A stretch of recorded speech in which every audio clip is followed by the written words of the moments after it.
What's up, my friends in the film fandom, wherever you may be and however you may be watching? Thank you so much for giving us just a little bit of your time. You know, this movie right here is why I decided to start doing retro movie reviews. I think it's wildly underrated. I'm sure somebody on this panel is going to disagree with me before the night is over, and I don't give two squirts of piss because they are all wrong, and I'm going to tell them why. But the people that are here to hang out and talk about Pearl Harbor with me are, of course, my great co-host, starting with the Dowager Countess, Lady Cora. How are you tonight, ma'am? I'm great. I'm in Vegas heat, and I'm not complaining. I wouldn't be complaining either. Remember, always been on black. I haven't been to this. Okay, I drove through the strip one night. I haven't gone into a single casino. Probably better off that way. And of course, joining us in full uniform, ready to go fight the Japanese Naval Air Forces is my hetero life mate Jeremy. What's up, brother? Oh, not much. I'm in the Ohio heat, and I am going to complain. It's not Vegas heat or even Hawaii heat. So honestly, you know, it could be better, but could be worse. You know, we could be getting snow. Could be getting surprise attack. Well, that's true. We could be getting snow. Surprise attack by snow. It's an inside job, as we know. Yeah, that would be terrible. That would and of course, our good friend, the Sheikh from the Lone Star State, our man Tex. What's up, brother? You know, it's been 100 degrees the last 2 days, so I don't want to hear you pussies bitch about anything. But, you know, that being said, I think I watched the wrong movie because Optimus Prime wasn't in this. But did we miss something? I mean, this is a Michael Bay film, right? No Bumblebee, no. Where was Megan Fox? I was hoping for like that scene where she bends over the hood of the Trans Am, right? Like, did I watch the wrong film here? I don't know. You might have. You might have, yeah. If we had Optimus Prime, we wouldn't have had this problem. I'm just saying. Six and say, was there a post-credit scene where one of the ships transforms that I don't know about? I don't know. That would have been sweet. No, what's up, everybody? Hope y'all are well. Yeah, again, going right along with the theme of going back to the reviews since the writer's strike has screwed things up. But the good news is the Directors Guild actually avoided a strike. They were actually be voting on a strike later this month. So now we just worry about the actors. The SAG negotiations are going right now. So, and with any luck, we won't have multiple strikes going on in Hollywood. They're going to screw everything up because now pretty much everything's on hold again, which is very disappointing. But there's plenty of movies that we can go back and look at. And one of them is, of course, the 2001, and I just realized I forgot to send this to Cora because I'm an asshole. Sorry, it's been a bit of a week, guys. It's all right. I got to pull this up because I did not have it in front of me. Well, you could just say it in a Cora voice. You could pretend to be me. Just pitch yourself up a little bit. I won't sound as pretty. Hit yourself in the balls and then talk. You'll be fine. That's all you need to do. With a fake Southern accent. Just sound like Tex. Hey, you have for this movie. Somebody put on a fake Southern accent, by God, and do it horribly.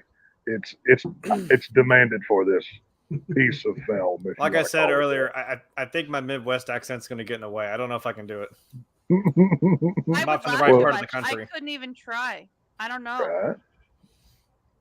Well, you know what you gonna do. What you gonna do? I've been open 27 different pages to get to where I got to be. Yeah, Cora can't do it. She failed miserably. Sorry. See, if I do it, you know I'm faking it, and I'm just gonna sound like an asshole. Like that's the thing, because you know I'm not being genuine. That's the thing. You might get canceled nowadays for true. using a fake accent, because then you're offending the people who have. Maybe I'm already culturally appropriating by wearing a Hawaiian shirt. I mean, who knows? Well, as a NASCAR American, at which I am, because that's what just does you know that mean? that's A NASCAR American. Well, the slur that is the word redneck could be considered a slur. We consider ourselves NASCAR Americans, right? That's our term that we go by now. Do you have it? So, do you have like? Hey, making a left turn. Do you have a birth certificate reissued by the NASCAR people? Hey, don't you culturally appropriate any of my culture, ma'am. That is not okay. You're not allowed to do that. Okay? Hey. Just saying. Well, now that I am prepared, thank you guys for covering for me. But tonight we are here to discuss the 2001 World War II drama Pearl Harbor, an American romantic war drama film directed by Michael Bay and produced by Bay and Jerry Bruckheimer. The film stars Ben Affleck, Kate Beckinsale, Josh Hartnett, Cuba Gooding Jr., the late great Tom Sizemore, Jon Voight, Colm Feore, and Alec Baldwin. The film features a heavily fictionalized version of the attack on Pearl Harbor by Japanese forces on December 7th, 1941, focusing on a love story set amidst the lead up to the attack, its aftermath, and the Doolittle Raid. The film was a box office success, earning $59 million in its opening weekend and nearly $450 million worldwide, but received generally negative reviews from critics who criticized the story, long runtime, screenplay, and dialogue, as well as the pacing and performances, as well as the historical inaccuracies, although the visual effects and Hans Zimmer's score were highly praised. It was nominated for 4 Academy Awards, winning the category for Best Sound Editing. However, it was also nominated for 6 Golden Raspberry Awards, including Worst Picture. This marked the first and to date only occurrence that a Worst Picture nominated film won an Academy Award, and it is only the only film to win an Academy Award. Wow. There's Now, always one. There's always one. Yeah. Look, I'll give it to you guys straight. I don't think the movie is that damn bad. But we'll go into that here in just a minute. We're going to be arguing here in about 30 minutes. I can feel it. First, let's talk about the cast. I mean, say what you want about the cast. You can't knock it. I mean, Ben Affleck, at that time, he was hitting the zenith of all of his greatness. And then, of course, you had Josh Hartnett alongside him, who I thought Josh Hartnett was a little rigid. But I think it played off interestingly because of his character's a little background. far down his ass before this, didn't they? A little bit, yeah.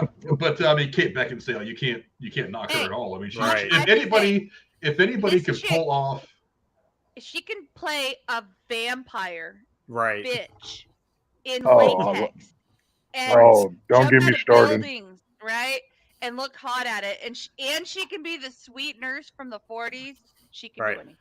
Great hair text, right? It's not tremendous easy at hair. all. Yeah, it's not easy at all to pull off the level of beauty that women in the 40s, 30s, 40s, and 50s had. I mean, actresses back then, they were a different level of beautiful. It's like actresses today are hot. You lust after them, but it's like when you look at one of the actresses from back in the day, the 30s and 40s, they walk into a room, and even the most powerful men in Hollywood got weak-kneed. I mean, they were intimidatingly beautiful, and they knew it. Yep. And she is one of the few actresses today that I think pulled that look off. Mm-hmm. Kate Blanchett also did it when she played Kate Hepburn in The Aviator, which I think she won an Oscar. She is the only person that I know of, that I remember anyway, that has won an Oscar for playing an actress who had won an Oscar. That's pretty funny. It's really, really difficult to pull that look off, but Kate Beckinsale made it look so easy. Actually, all the women in the movie are actually quite beautiful, but then again, there was something about the 40s that women's beauty was just so much. It was just so much who they were. But I mean, let's talk about the cast real quick. I'll start with you, Tex. I mean, a lot of people. I mean, you shit on Ben Affleck a lot for things. They shit on a lot of people, but I thought the movie was pretty well cast. The supporting character was very good. It had Michael Shannon in one of his earlier big roles before, Zod and Waco and all the stuff that he would do to make him very famous. But I really can't knock the casting of this a whole lot. It is loaded with other great, like Dan Aykroyd, Colm Feore. I mean, there was people all over this movie that were just fantastic actors in a lot of different disciplines. I mean, do you have any knocks on the cast? Bay had the kind of pull to get people like that? Well, he's a big budget guy. They knew they were getting paid. It's not. Yeah, right. I mean, if you throw a big paycheck at somebody, they're going to do your movie. But I mean, what do you think, Tex? I mean, was the cast all that bad? Is some of this criticism warranted? The movie's not great. It's a struggle to get through. I'm talking about the cast. Let's stick with the cast. Oh, I know. Right. I know. I'm getting there. The casting itself. If you just looked at these names on a piece of paper and said, "This is who's in the movie," you're going to go see this movie. It's got. I mean, hell, this is where I read earlier today. This is where Jennifer Garner met Ben Affleck, and of course they had the relationship. I was going to say she was one of the nurses. Yeah, right. She was a background nurse. If y'all saw the film Sin City, made by Robert Rodriguez, fantastic Jamie King, fucking movie. The girl that plays the Jamie King, she's the blonde-headed nurse that played in Sin City. She's in this as well. There's a lot of good actors and actresses in this film. I mean, just the scene. I mean, Cuba Gooding Jr. kills it in this movie. I mean, Tom Sizemore right there. Literally, there's. I mean, that scene of Cuba Gooding Jr. on the boat shooting down them jabs. Like, holy crap, that's cool right there. But I mean, casting, they nailed it. I mean, now the execution is questionable, and like we joked about the fake Southern accent that Affleck and Hartnett put on. Jesus, Joseph and Dale Why couldn't Earnhardt they Jr. just made What them was wrong from with like these people? California? I make them from Iowa in the Midwest, where they just talk regular. I don't know, but wherever they got their accents from, they need to return it and get a different one. But no, casting wise, they nailed it. I mean, as far as that goes, you can't discredit anything they did there. I don't know, Jeremy. What do you think? Do you have any knocks on people that they brought in to kind of bring this movie to life? Well, like Tex said, if you just made a little spreadsheet of all the people that are in this movie, it's like, yeah, you got some, even like you said at the time, some pretty heavy hitters that are starting to, hit their stride, like Ben Affleck. And again, it's kind of funny how Tom Sizemore and I don't know the actor's name, but the guy that she saved by like sticking her finger in his neck to save him. Oh yeah, they were both in Saving Private Ryan as well. So I'm like, it's funny that not too long after they were both in 2 movies about World War II. So it's kind of funny. Even I think his name's Scott Wilson, rest in peace, who plays Herschel on The Walking Dead, was one of the generals in the I don't know if it's a Situation Room or what it was, and also, I mean, playing FDR. Oh, right. yes. I'm totally blanking on his name, but Jon Voight. Let me look it up for you. Yeah, Angelina Jolie's dad, that guy. Jon Voight, yeah. Yeah, Jon Voight. So, right. I mean, you could. It's kind of like excellent makeup on him, by the way. Oh yeah, he really looked like FDR. Like, they did well with that. As far as the accents, I don't know. As Tex said, with my normal quote Midwest accent, I don't know. I know it's like you almost feel like they're kind of overselling it a little bit, but I guess to anyone else who doesn't know, it might sound like that. I don't know. They don't want us to think about it that much. It doesn't really distract me too much. I'm like, I get it. They're him and him and Danny are like two good old boys. Rafe and Danny get into the war, so it doesn't really bug me. And yeah, no one else really, the guy who played Danny did seem a little like awkward, but that was kind of how they played him, because even they asked him in the beginning of the movie, like, is he okay? Like, he's just kind of, he looks like he doesn't want to be here. Mm-hmm. But I mean, he played it well. If that's the I don't remember if I put it here in the trivia, but I remember reading that. I don't think I did, because there's a whole lot of trivia that I found for this. Some very interesting to all the wrestling fans in the community as well. But I guess Bruckheimer had a problem with Josh Hartnett taking his role very seriously, and at one point he was filming a scene, and Josh Hartnett actually smiled, and somebody copy and paste that smile in the rest of the movie, because he was just so stoic the whole movie. I actually thought it worked out pretty well. But I heard that as well. Yeah, I'll go into my opinions on it here in a minute. But Cora, what do you think about the overall casting of the film? I mean, did it work for you? Yeah, it was great. I mean, it was nice to see people who've had top billing in other projects being willing to do smaller roles. It really showed that they believed in the project, or maybe the paycheck, who knows. But it just really made the cast seem, it just seemed better. I liked it. And they did a great job casting. I think that Josh Hartnett, what you were just speaking of, it does kind of play into the alpha beta role that come with best friends in the same gender, and you know what I mean. Like, usually there's 2 girls or 2 guys who are lifelong best friends. One is more maybe outgoing and leads the pair as friends. So I think he played it well. So anyways, yeah, I think it was really well done. I don't think I would have changed it, except for, I don't know. Ben Affleck is okay, but he's not great. But I guess at the time he was hot shit, and that's probably why they cast him. But I mean, he did well with it. He didn't do bad, but I think anybody could have done that role. Yeah, I love the casting. I mean, look, Affleck, I mean, that was probably his first really, really big thing. He had been in stuff before that, obviously. Was this before or after Armageddon? This was... It's after, right? This is after Armageddon, because That was like Michael Bay's first big hit, I believe. It was like late 90s, right? Like it. I mean, Armageddon critically, I don't know if they liked it or not, but it made a ton of money. So, Try to. Is it 98? I think so. I think it was 98. I can't remember. I don't know. It was. I was just starting school. Now, was this pre or post Geely with Affleck? I think this is pre. I think it's pre. Okay, so I was like, that was bad. That was after. To say, if he got this movie after Geely, Ben Affleck's really got some skills. Because holy crap, you know what I mean? I like Affleck. He's my Batman. I was just defending him last night, but I still call a spade a spade. Yeah, but you can't get past turkey time. Gobble, gobble. I remember that back in like the early 80s, he did this PBS series that I had to watch for school called The Voyage of the Mimi. It's about a boat that goes out and does some, environmental shit to help save whales or whatever. I forget what it is. I think you can actually find at least clips of it on YouTube. I haven't seen it in years. I watched it in school. But a very young, like 9 or 10-year-old Affleck was in that.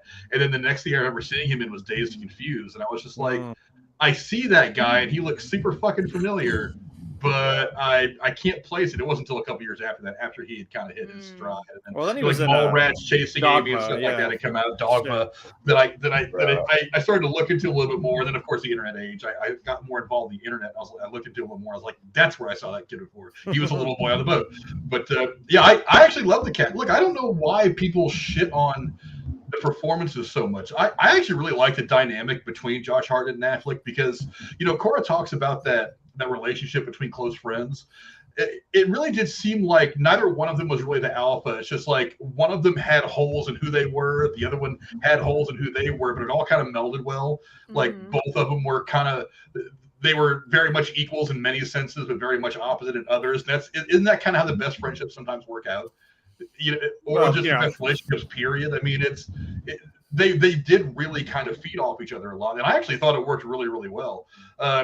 Again, I'm not going to knock Kate Beckinsale on anything. She's got all kinds of talent. I mean, she's just fantastic. And of course, Michael Shannon, one of his first bigger notable roles. And then of course he goes on to do some of the stuff that he did. And then you have bigger things like Jennifer Gardner, that was before Daredevil. Electra. Yeah. And then of course a couple other actors that have been great character actors. It's got William Fishner, who's only in the beginning of the movie. He plays Danny's father. I love William Fishner. That guy's just fantastic and everything. He's another one of those actors that Michael Bay uses over and over again.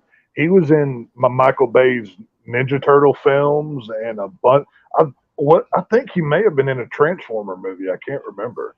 But he's one that Michael Bay uses a lot. Wasn't he the guy in the beginning of The Dark Knight who was the bank owner? Yes, he was in the bank that were the Joker heist. Yeah. Yep. Yeah, I love William Fisher and everything he's in. Then you got like Eric Christian Olsen, who ended up becoming really popular in the NCIS LA, that kind of thing. Like it was one of his first big roles. I mean, a lot of people that you know their names now, but you maybe didn't know them at the time. And then, of course, a bunch of historic Cuba Gooding Jr. I mean, I've heard a lot of people say that his portrayal of Dory Miller was not good or that it was not historically accurate. But I mean, it didn't look. For one, the movie wasn't about him. The movie is just letting you know that he was actually there. He actually did these things. He is a significant character in history all on his own who happened to be there for this point of history that happened. I don't understand why people shit on that. Jon Voight I thought was fantastic. I don't know, I'm looking through all this. I mean, just there's lots of great character actors that are in here that are just fantastic. But I don't get shitting on the cast of this movie the way they do. I mean, it's one thing to not like performances, but it's like but a lot of these people were still, for the most part, relatively young in their careers. I mean, they were names at the time, but they had not yet really blown up. I mean, Affleck probably had, Beckinsale probably had. I think this was probably like the big coming out party for Josh Hartnett because this came after H2O, which I think a lot of people saw. He played, he was in Halloween H2O. As terrible as that movie was. Faculty, which I actually think is a real fun movie. The Faculty's better than H2O. Don't waste your time with H2O. Unless you want to see Michael Myers doing a one-handed pull-up from the ceiling and wearing a CGI mask. Just skip it. But don't waste your time. At least it wasn't Resurrection. Yeah. That is true. That I we mean- don't need what's his face to come in here and karate kick Michael Myers. We don't need that. Yeah, but I can't knock the cast at all. I don't have any problem with it at all. It's there are a lot of great actors that were, again, you're telling the story of something that already happened. Well, half of it anyway. We'll get to that next. But you're just telling the story of something you already know. Who really cares? I mean, yeah, the performances are important, and yeah, this is a big budget kind of popcorn movie. But it was well written to the point where they really couldn't fuck it up unless they. Well, the person who wrote this movie wrote Braveheart, and Braveheart won like all the awards.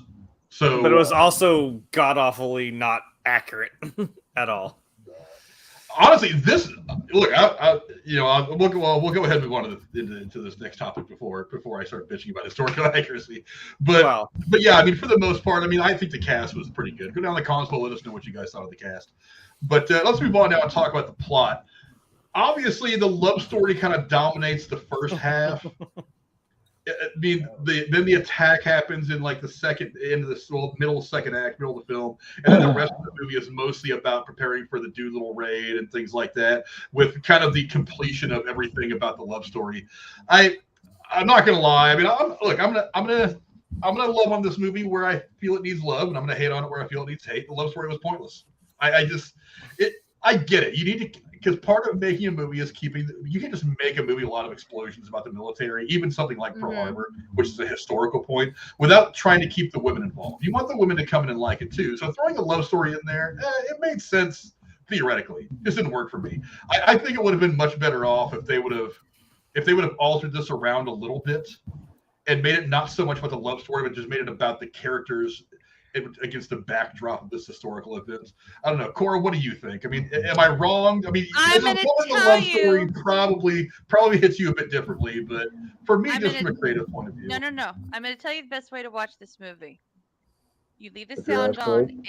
You keep the sound on, except for any time Kate Beckinsale is in a room or in a scene with either of these men or both of them. Then you press mute, and then when it moves on to something else, you unmute. And you repeat this process through the whole movie, and you get the best experience possible. That's my opinion about the fucking stupid love story that they fucking stuck in this, just like Titanic. I was gonna say Titanic. Who cares about the fucking door? Who cares about the necklace? Just shut the fuck up. Let's get to the historical shit. Yeah, the best way to watch it is to watch it on mute whenever those people are in the same space on the screen at the same time. That's that. Well, Cora has strong feelings about this. I don't know, Jeremy, what do you think before we get to text? Because I know he's going to have some strong feelings too. I think you might be a little less passionate. But what did you think about the story, the love story versus the story of the actual event? Well, that's what I was going to say. It's got the same kind of issue that Titanic has, where it's at the same, both movies have a historical event that you're like, well, I know what's gonna happen, so that's not really a spoiler. That's no surprise. But I mean, I guess to play devil's advocate, I'm like, well, you can't just straight have. I mean, as cool as it was, and like you said, visually, I mean, even for the time, pretty spot on. Just have like an hour of just us being attacked Action. and fighting back and shit. I'm like, you gotta have something a little more, something to give you a little bit of a stake in it. You got to care about these characters. You got to want them to pull through this. Wouldn't you care more about Cuba Gooding Jr.'s character than that stupid fucking love story, though?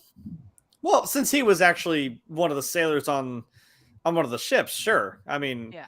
These two dickheads were just. I mean, I know we just talked about it. They were throwing fists last night, and then they passed out in the same car the next morning. I mean, sure, then they happen to be where the planes are flying over. That's a hell of a thing to wake up from with a hangover, probably. However, yeah, it's like, I kind of feel like maybe the first bit, you don't have to have as much of it, because I'm like, this is a 3-hour movie, and I don't know what, an hour of it is probably the actual attack. It goes on for a while, and I mean, I'm not mad, because it's like, that's your fever pitch. That's what we, that's the namesake of the movie. That's what we're like, oh shit, we want to see this, get the action going.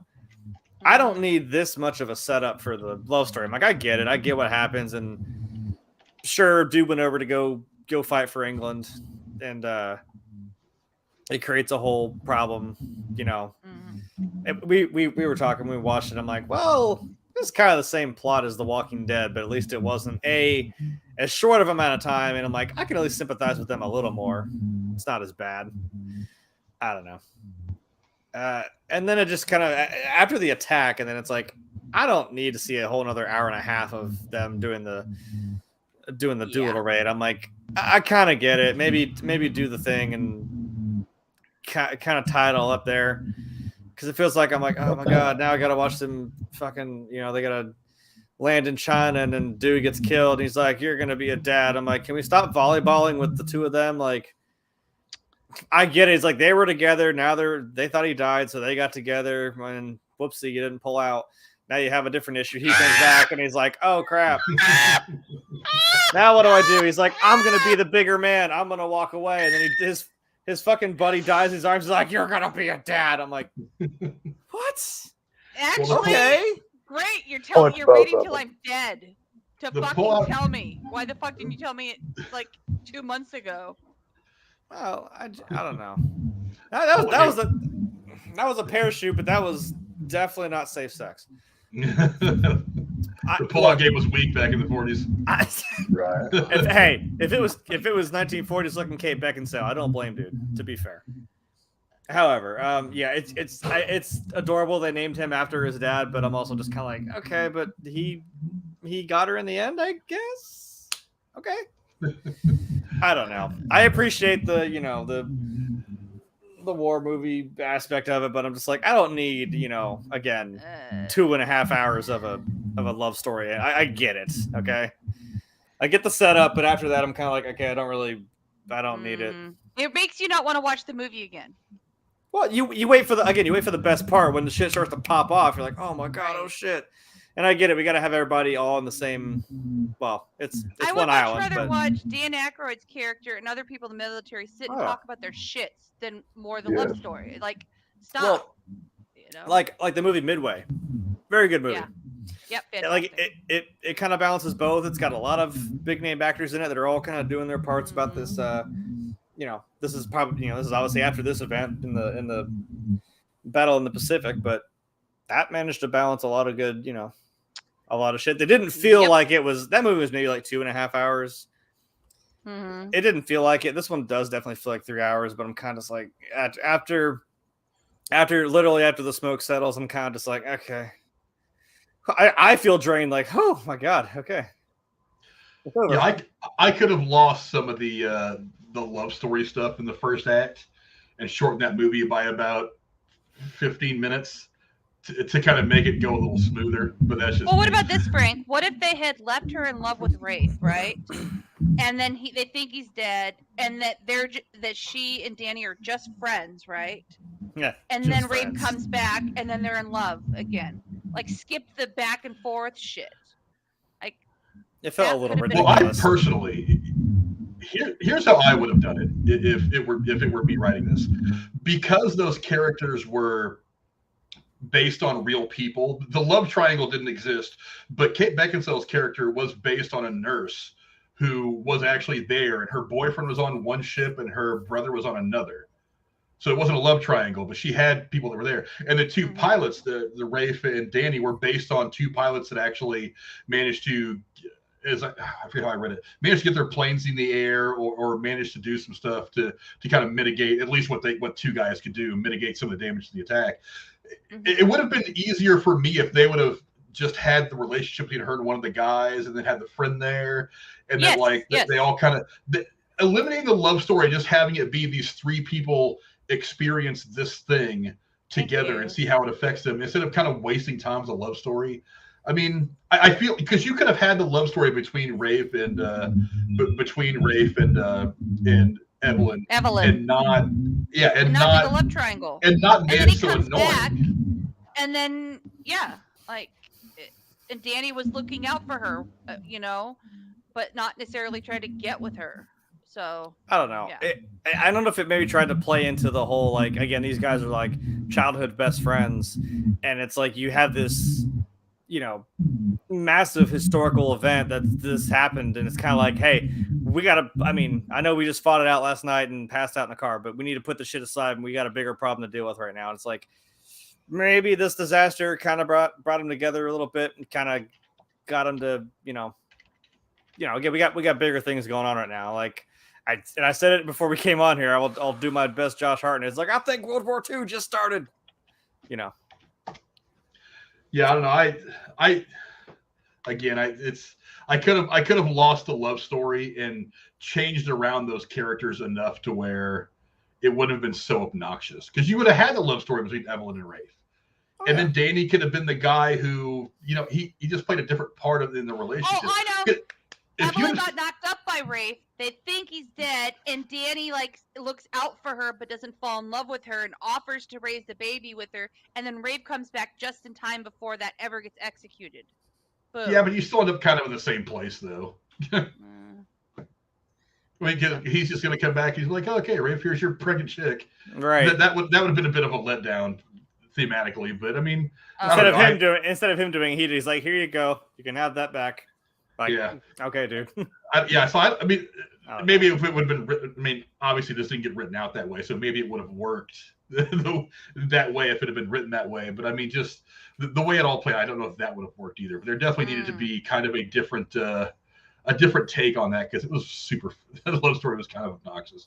But maybe like I said, maybe just cut off the Doolittle Raid. I'm like, I don't necessarily need that. I get what comes later, even later, the definitely not sequel called Oppenheimer. Like, here comes the sun. Boom, boom. Like, and I didn't have a problem with him including the Doolittle Raid, because in reality, in history, that's what the Doolittle Raid was. It was supposed to be our response to Pearl Harbor. So, so including that kind of made sense. Now, the guys that were involved, the guy actually got their planes up in Pearl Harbor, did some damage against Japanese forces that day, weren't involved in the Doolittle Raid to the best of my knowledge. But I mean, so they took a little bit of creative liberty in the history. It was top secret, remember? Yeah, so we don't know. But yeah, I mean, I don't know. The Doolittle Raid worked. Like I said, they could have reworked the relationship stuff in the first half of the movie, because it was really kind of sucking the air out of the movie for a while. I mean, there was these great buildups. I love the color palettes. They use these really kind of yellowed palettes throughout the whole movie, so it looked kind of like a 1940s shot film when they were first experimenting with just more than black and white. I really liked the way they did that, but again, the love story was just too much filler. It was a whole lot of fluff and not really a lot of substance. It's like they took a love story, just stuck historical stuff in it when it should have been the reverse. Yeah, kind of. That's not a bad way to say it. I mean, like I said, Titanic. I guess, but I don't know. We'll go to text real quick. I mean, Tex, what did you think? The love story against the backdrop of the attack. I mean, did it kind of obscure the first half of the movie from you like it did for everyone else? Considering it takes an hour and a half to get anything involving Pearl Harbor in this film,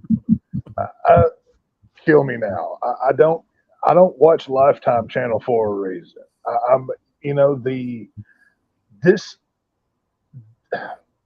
This movie could have been titled anything, because Pearl Harbor was only used as a framing device for a love story between a man and a woman and two friends. I got tremendously bored during most of this movie. Besides about the 45 minutes to an hour of war stuff that, I mean, Michael Bay does explosions. I mean, that's his thing, and he does them well, and I enjoy it. But for the love story part, it just kept on dragging. And, oh, well, I've volunteered to go fight for a country that I don't even live in, and technically it's illegal, and he would have lost his citizenship if that actually happened. But okay, we're going to buy that. Just there's so many problems. I'm not a love story guy. I'm not sappy. I don't need the yada yada. Well, I love you, but I love flying and fighting so much. I'm going to go to France. I'll take my wings. Right. A lot of this movie felt like it was made by the Lifetime Channel. And, of course, that's how you draw the women in. I get it. It is what it is. But it's just, I don't know. Unnecessary is an understatement when it comes to the love story part. And it could have been done better. Like Cora said, you want to make a Pearl Harbor movie, follow Dan Aykroyd. I mean, he was awesome in this movie. Probably my favorite character out of all of them. But we got, it starts with they start off growing up and, oh, well, get off him, you Nazi. And then you see him grow up and they do the whole thing and blah, blah, blah. And, the girl goes to the train station and she doesn't see him, but he sees her. And it's like, come on. This is not what I'm here for. Start blowing crap up and let's do this thing. You promised Like me. they should have picked one movie. They tried to make two Right. movies in one. Like, just Yeah, fucking you pick could one. separate this. This movie's long enough. You could separate it and have two films. You could have a Yes. Pearl Harbor short film and then the love story you can put on Lifetime Channel. This is what you could have here. You know what I mean? It had no. This I know Affleck and Hartnett were the stars of this film, but it seems like they couldn't decide who they wanted to be number one and be number two, because it kept going back and forth. It kind of takes you out of it a little bit, but it's Michael Bay. You know what I mean? Well said, sir. Yeah, I agree. But let's talk for a minute about that attack sequence. I know that Tex, you're going to enjoy that one for sure. That attack sequence was something special by a lot. I mean, if Michael Bay does anything well, it's the action and explosions and the visuals, the aesthetics of things like that. Because war movies, Michael Bay and Bruckheimer are just fantastic. I mean, 13 Hours is a fantastic movie. I don't know if you guys have seen that or not. It seems like whenever they start to get into that a little bit is when they really start to excel. I don't know, Jeremy, this attack sequence, pretty in depth, pretty intense. What did you think of the way it all played out in the film? Yeah, there's I mean, especially with the backdrop we got here, which is also our thumbnail, like there's just something that right there, that's terrifying. Like that's almost visceral. You just, like, it's no one has any idea. This woman's sitting there doing her laundry. There was like kids just playing, there's people just going about their business, the military guys doing their thing. And dude, there's just these planes just buzzing this out, just coming right over in waves. It's like, oh my God. It's something about, like, I don't know. Even I saw this movie probably a year or two after it came out. I was a little kid. I didn't really understand. I knew what Pearl Harbor was. I didn't really understand, but I just saw it. I was blown away by it. And even now, I'm like, this holds up pretty well. This is still pretty intense. There's something about, like, those types of planes. I don't know. I like them a lot. Those old warfighter type planes with propellers. There's something about that noise. It's just that droning noise of them coming in. Man, then when it kicks off, it just kicks off, and it's really, you can't do anything about it. It's like you do kind of feel just helpless. Like they're just. It's just in the back of my head. I'm just laughing because I'm like, yep, you poke the bear, and then guess what happened? So, it's done pretty well. It feels, I wasn't there, so I don't really know what happened, but I can imagine shit. That's probably the worst way to wake up in the fucking morning is, World War II starting. I'm not gonna leave that line alone. Yeah, it's a little. I know. Right. It's that was like that low shot. That's the moment. Say the line, man. It's like he just went for it. It's yeah. You got to appreciate the irony of, like, the guy holding the fucking, like, Western Union telegram, whatever. It says, like, oh, the attack is imminent. He's like, yeah, no shit, you're like an hour late, man. It just captures a lot of the chaos and a lot of the shit that, what are you gonna do? And I like that they go back into the Japanese ship, and the guy's like, oh, we're ready for wave 3, and the guy's like, we don't have the element of surprise anymore. And I'm like, oh yeah, what do you think we're gonna do? Take whatever we have left and throw it the fuck back at you. Well, you better tuck your tails and run. Whatever's left of them. So, yeah, it's the highlight of the movie, honestly. Yeah, Tex, what did you think of the attack? It was pretty visceral. It was something. This was definitely the most exciting part of the film, more so than the Doolittle Raid, I think. Yeah. But I don't know. What did you think of just the way it was all shot? Well, Michael Bay, he does. It's been said. I said it a minute ago. He knows action. I mean, Transformers, Armageddon, everything that he's ever done. This is his bread and butter right here, and I mean, it looks gorgeous when you've got the planes flying over. Like I said, Cuba Gooding Jr. up there on the gunner station, just blasting them away. So many things looked cool in this. It's just so many of those pictures you have right there could be photos on the wall or like a backdrop on your phone or something. Those portions of the movie are my favorite. I mean, obviously, but it was filmed great. Michael Bay at his best. That's where he belongs. It's just, the action looked real. Now, if you look close at some of the ships, you can tell, hey, these look kind of modern, but we're just going to overlook certain things. But, that is what it is. But action-wise, I mean, it gets a gold star here. I mean, a lot of fun to watch. You feel like you're in it. It feels as violent as it actually was. Now, my one issue with the action is like when you're seeing the Japanese fly over and they're like in the not the civilian area, but in like the living quarters or whatever, and like you're seeing women be gunned down and stuff. I'm not sure how accurate that was. Apparently, there's some discrepancies in that, but visually, it looks great. You feel the oh crap! I mean, like Jeremy said, what do we just wake up to? I mean, is it accurate? Maybe, maybe not. But that's not the point of it. The point of it is, imagine you're laying there on December 7th and you're hearing bombs going off. I mean, this isn't Baghdad. This is Hawaii. You know what I'm saying? You don't expect these things to happen. Like that clip of the woman who's showing the empty ward, like, well, welcome to Hawaii. I'm like, right. Right. That's what I'm saying. It's, whether it's accurate or not, that's not the point. I think what Michael Bay was going for here was how hellish this land was that was a paradise 10 seconds ago. And, to that point, I think he did very well. I mean, if I were going to make an action film, Michael Bay would be on my short list of people I would hire to do it, just because he delivers, right? Yeah, I remember reading when I was doing some of the trivia research for this that when they were shooting at the hospital in the film, that actually didn't happen. And Bay and Bruckheimer actually caught a lot of shit when the movie came out because they were like, why would you put that in there when it didn't actually happen? Because actually the Japanese were told not to fire on civilians. They were told to focus on military targets. But, this base is in the middle of a huge civilian area. And I guess some Japanese people got kind of pissed off about it too.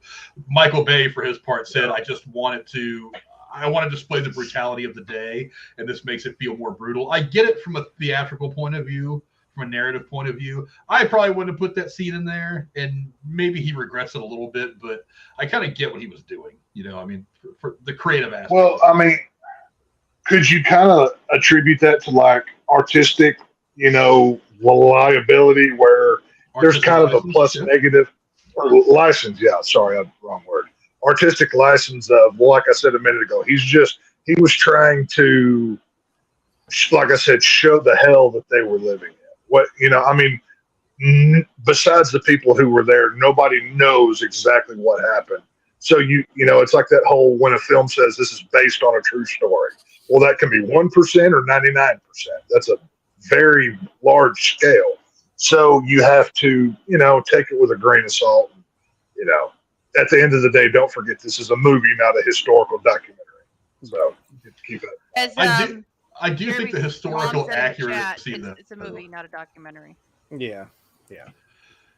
True, but when you're telling this story or the story of something like 9/11 or the story of something like the Oklahoma City bombing, this is a significant moment in history.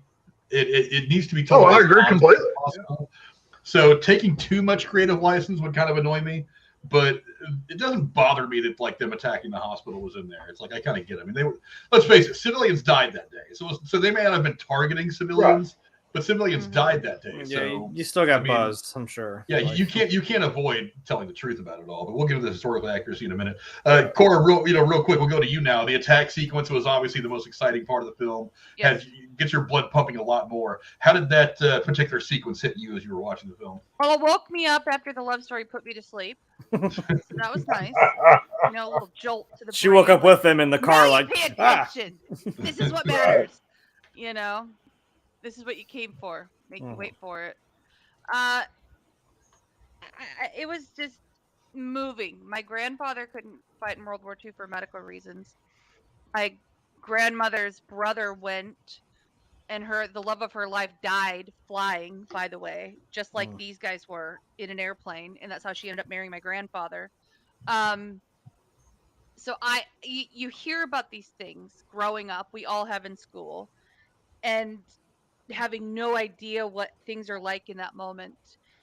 And even if it's not all factually correct, it's very emotional. You're immersed in the experience of what you imagine Pearl Harbor to be from what you grew up knowing, relatives who've talked about it, and now you're seeing a version of it, and it pulls you in emotionally.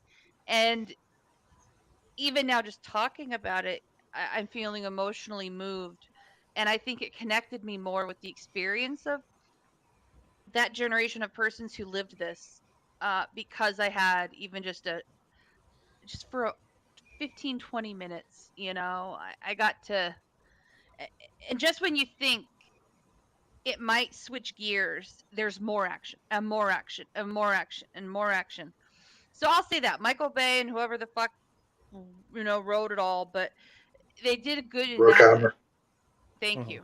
But it was emotionally moving, and it pulls you in, and it ties everything that I grew up with and knowing about Pearl Harbor in a way that it connects it in a visceral way, like knowing, for example, that when you were 3 or 4 years old something happened but you don't have a memory, but then all of a sudden you see pictures of it or a videotape of it, and then all of a sudden everything comes together and it feels more real and the memory's stronger. This feels like other World War II movies about Auschwitz, seeing that in the Schindler's List, other things like that. It pulls you in like a time machine almost, and it's an experience that changes your idea of what it was for those people. I don't know if I'm saying that in the right way. I get what you're saying. Yeah, there is something that's inherently important about films like this because, Pearl Harbor was in 1941. We're now, 60, 70, 82 years away from that point. Mm-hmm. So, we're getting to the point where there's not a lot of people that were even alive when that happened. There's even fewer people who were there to experience it firsthand. Not very many people that were alive and sentient enough of the age that they could remember it. So it's important to make sure that these stories are still being told. One of the things that I really like about like Schindler's List you mentioned earlier is director Sir Stevie. He actually started the Shoah Foundation, which is actually recording and documenting these people's experiences, because from that era of history, from the 40s, it's something that needs to be discussed and talked about and studied forever. But there's so few people left that have that firsthand knowledge of it that can tell you what it was really like to be there in these moments. And that's why these movies are kind of important. The first war that really had active filming in the heat of it for people to really get an idea of what it was like to be there? Yeah, that was the first war that happened live on TV. That was the first time there was a war where there was like live, like Dan Rather. That's how Dan Rather got his start. He was one of the embedded reporters in Vietnam back in the 60s and 70s. So yeah, this is our only way to have this experience then for World War II. Things like and even then, like as it was happening in World War II, it's like so many people in the United States didn't even know Pearl Harbor happened until 48 hours later. It's like we watched 9/11 happen live on TV. They didn't have to, back then it was just radio. TV was just an experimental thing back then that they hadn't quite figured out yet. Back then it was like some people just had no idea it happened until 2 or 3 days after it was all over. People saw, weren't they just like those little clips at the movie theater before they played movies, or people go to the movie theater to watch the clips of World War II updates? Yeah, you'd watch news stuff. Yeah, the movie tone, movie news stuff. That was what they had before movies, before trailers became a thing. Mm-hmm. So that's why it's important to make sure that these movies actually get made. But let's talk about now the historical accuracy of it all. Look, there's a certain amount of, like I said, creative license that you kind of have to take, because some things may not fit into the narrative of the fictional part of the story. But I don't know. I'll go to you first, Cora. I don't know how informed you are about how Pearl Harbor actually went down, but what do you know about the historical accuracy of the film, and does it bother you that some things were in there, not in there, or maybe not portrayed quite the right way? Well, I think it's hard. So much was happening. And it happened so quickly. I think it was very accurate in the representation of the surprise of the attack and the resulting effects. Like, so at the beginning and the end of it, I think the film really captured the surprise and then the devastation of it, and everything in the middle was just kind of like, well, we know this happened, like the USS Arizona. That was, I think they took great care with, by the way. Yeah. I think all of that was kind of muddled together in editing and for dramatic effect, but I think they really captured the beginning and the ending of it well, I would say. Yeah. I don't know, Jeremy, what do you think? I don't know how versed you are in exactly how the thing went down in real time in real life, but I mean, but you've been, spent the last 20 years watching this movie, hearing all the bitchings about the historical accuracy. What jumps out at you? Well, at least I know that little dog on the boat was okay. So hopefully that was accurate. That's what we were all caring about. You don't want some We've all World seen War what II. happens when you kill the dog, okay? I know, I was gonna say some World War II John Wick sailor was about to go off, man. Like, Oh my god. he was definitely in that plane when he dropped the bomb on Japan. No, I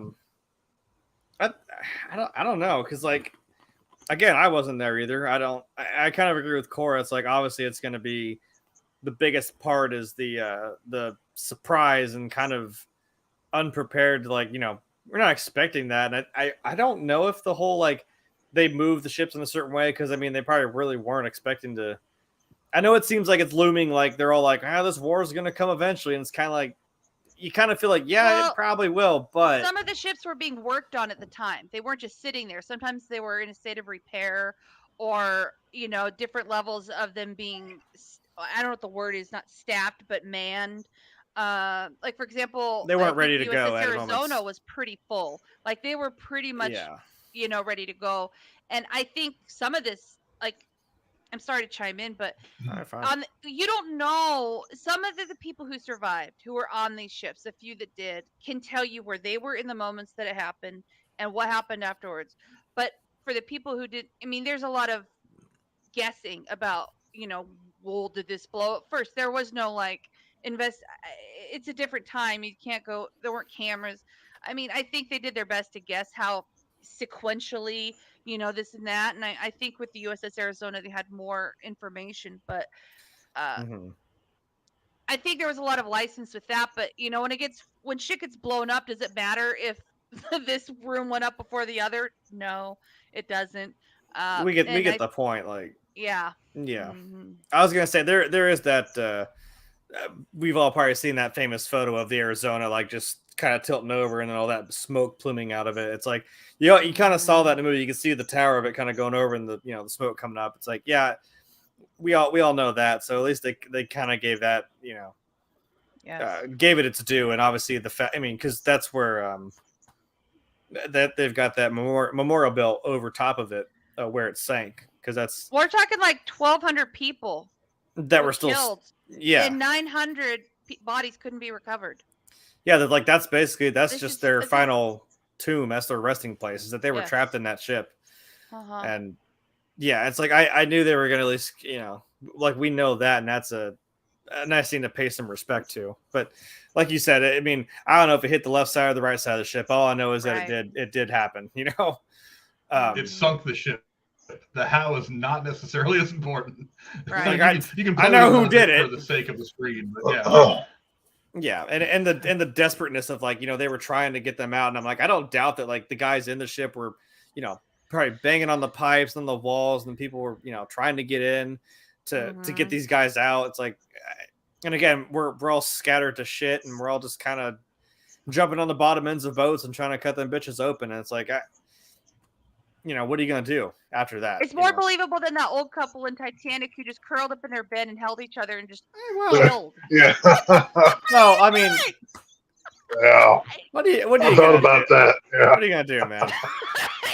Or I'm sorry, or the mom the little Irish mom who told her kids the bedtime story, and it's like, well, they're dead. Right. I'm sorry to be judgmental. No. I'm sorry if I'm being insensitive here.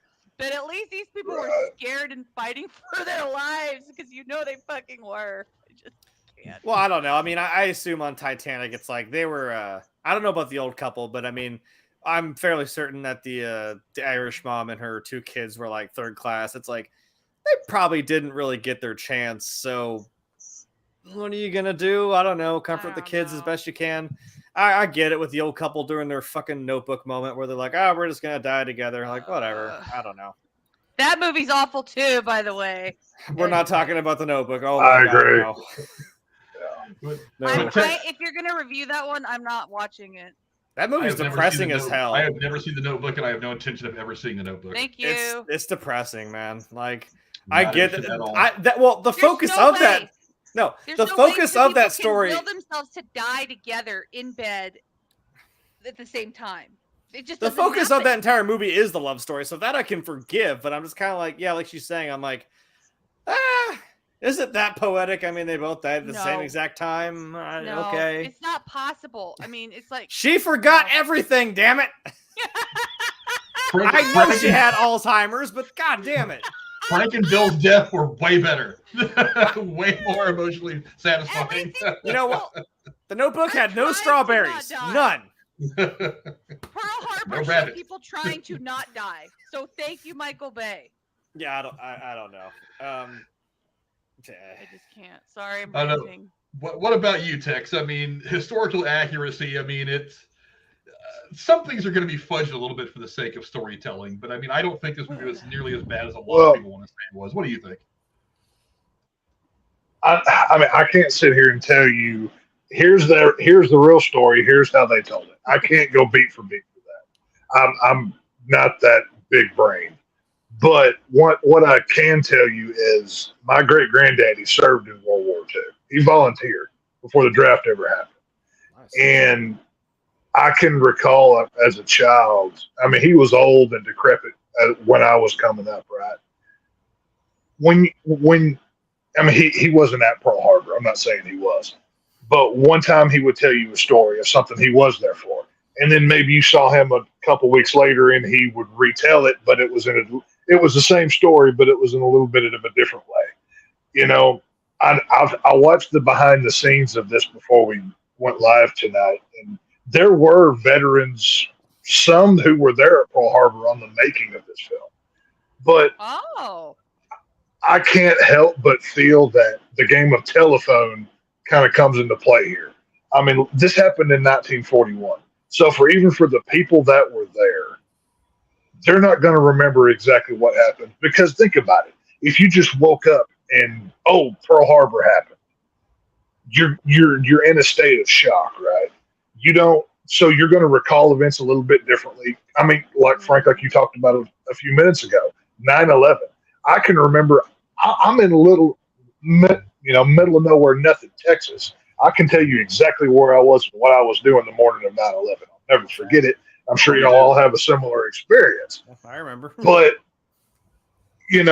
go listen to the people who were there the morning of the news cameras talking to them.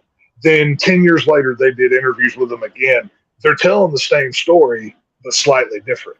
They, whether it's trauma or whatever makes them the emotion or comes into play. Emotion. You remember this stuff differently. So for Michael Bay to be, yes, I agree. When you're making this, when you're telling this story, this isn't Transformers where you can just make it all up. This is a world-altering event, not just for America. You need to be as accurate as you possibly can. But I guarantee you, even on set, if he asked 15 veterans who were there, they would all tell a similar story, but if you really got into details, it wouldn't be the same as the next guy or the next guy. So I don't consider it really fudging.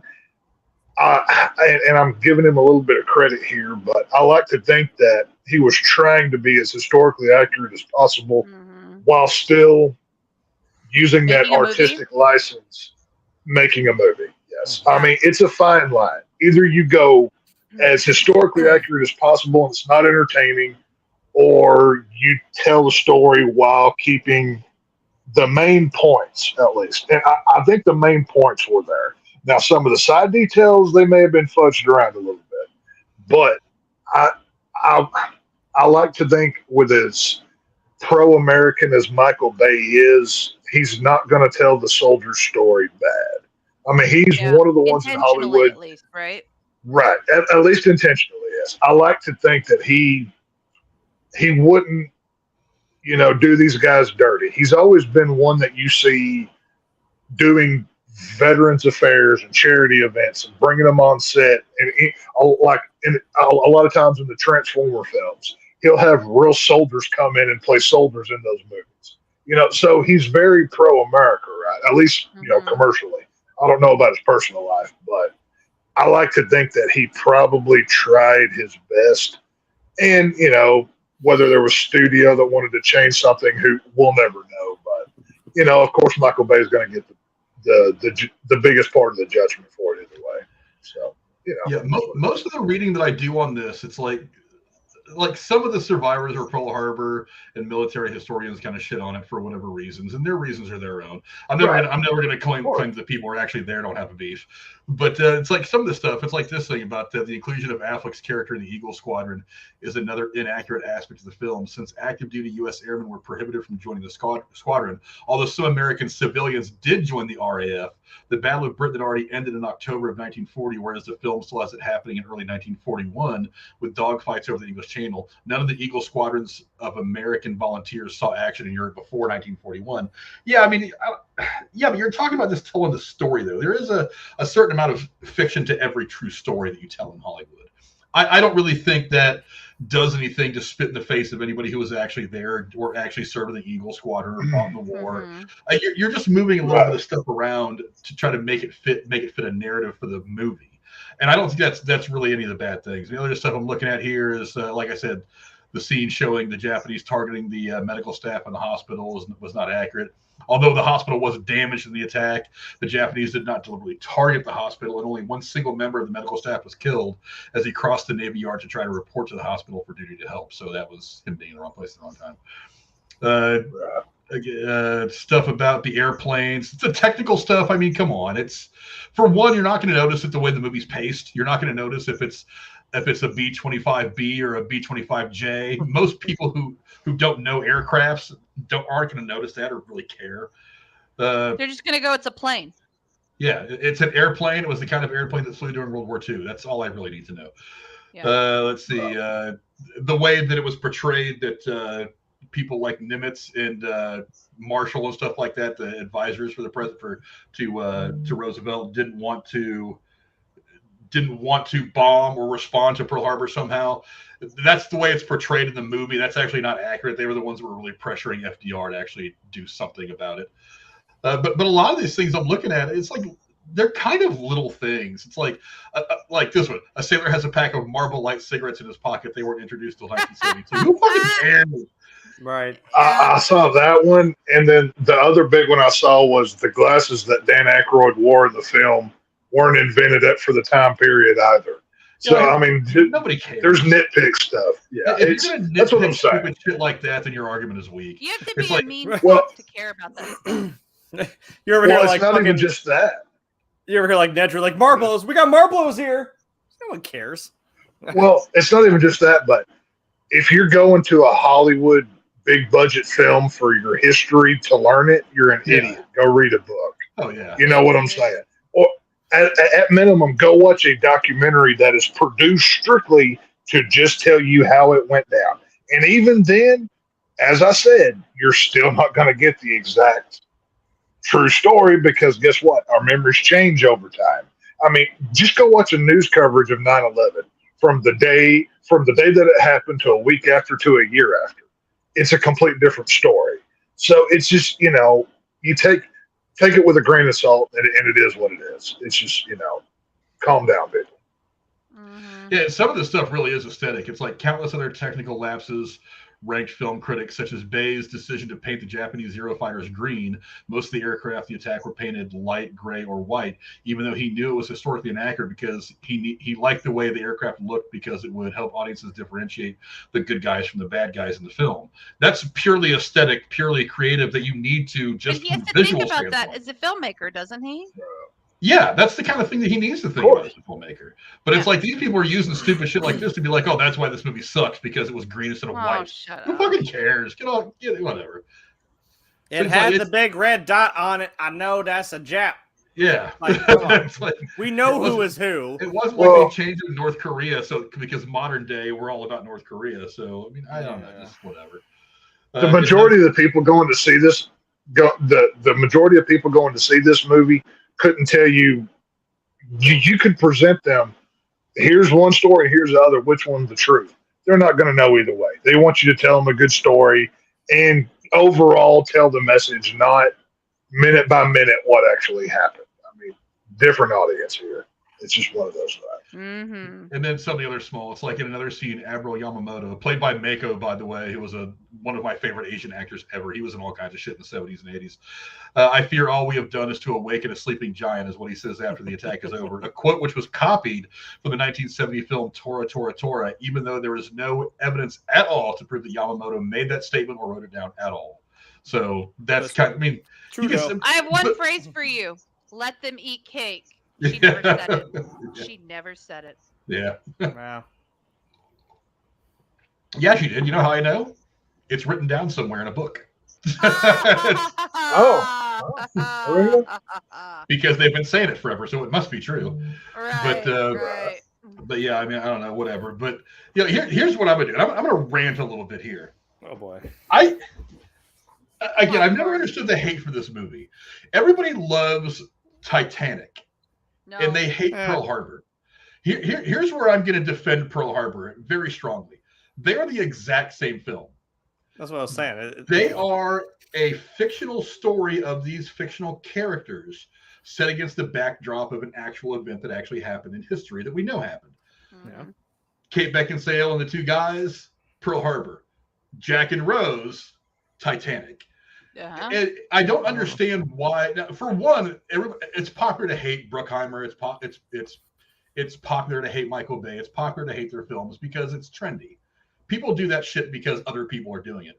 I say shut the fuck up and take it. Look, you can not like a person's film. That's fine. That doesn't mean the next film they make is going to be shit. That doesn't mean the film they made 2 films before that is shit. It's just this one film is shit. And if you think the film is shit, fine. But hating a guy just because everybody else likes him or because he makes a lot of money is stupid. I never understand why people get mad at baseball players or athletes for signing these big name contracts. Oh, he ain't worth this. I'm like, yeah, he is. You know how I know? Because somebody agreed to pay him that fucking much to do what he does. So don't get mad because this guy's making $30 million a year. That's the market. That's the way that goes. You're not mad because he's making it. You're mad because you're not. And I think that's one of the reasons why people get pissed off at Michael Bay and Jerry Bruckheimer and the movies they make is because they're making movies. Like, how many times have I said that I think the Fast and Furious franchise needs to stop? They're going to stop making them. You know why? Because they make money. Motherfuckers are going to see those movies. Those movies keep coming out. Well, and I can like it all I want, but they're going to keep coming out. The ad medium to that is like, but if you're going to, at least make them good. Jesus. And that's fine. That's my argument, is make it good at least, for fuck's sake. On Pearl Harbor Chapter 10. There's only one Pearl Harbor, whereas we're going to end up getting 27 Fast and Furious movies in this summer. But that's a whole other discussion. Well, you can beat the horse 27 fucking times. He's dead. You know what I mean? Right. But, well, you can take it to space and beat it. Hey, I don't care. You keep beating that horse and money keeps shooting out of his ass, and I say keep beating that horse. Because, look, like I said, well, then the authorities start showing up. That's what I'm saying. It gets a little fucking. But they're making $750 million a pop. So, I mean, whatever. As long as those checks don't bounce at the end of the day when that movie's done making money, then whatever. I say make them away. But here's one of the reasons that I think Pearl Harbor is every bit as good, if not better than Titanic. Jack and Rose never existed. They are not based on anybody that was on the Titanic. There were probably people on the Titanic that made friends and became friends from different classes of society when they were there, but I mean, not enough to make a movie out of. They never existed. The Titanic, though, did actually happen. You could have cut all of that Jack and Rose shit out, and Titanic would have been 10 times better.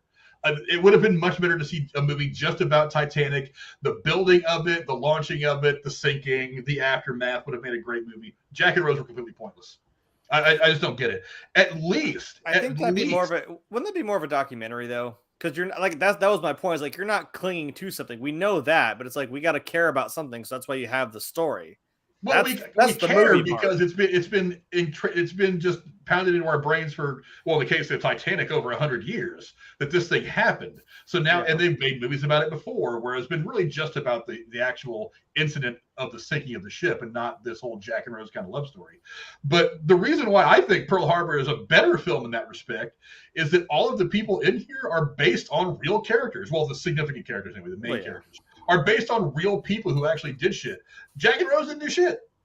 Jack and Rose didn't exist. There was no heart of the ocean to be found in a safe somewhere at the bottom of the bottom of the Titanic. There was no, all that shit is completely fake. So that movie is about 60% Titanic. I'm saying is about 60% fake, and about 40% actually about the incident, which Cameron gave a lot of attention to make sure the stuff about Titanic was as accurate as he could make it thematically, which I Let's just appreciate. admit it. He was obsessed to the point where he wasn't making a movie. Yes.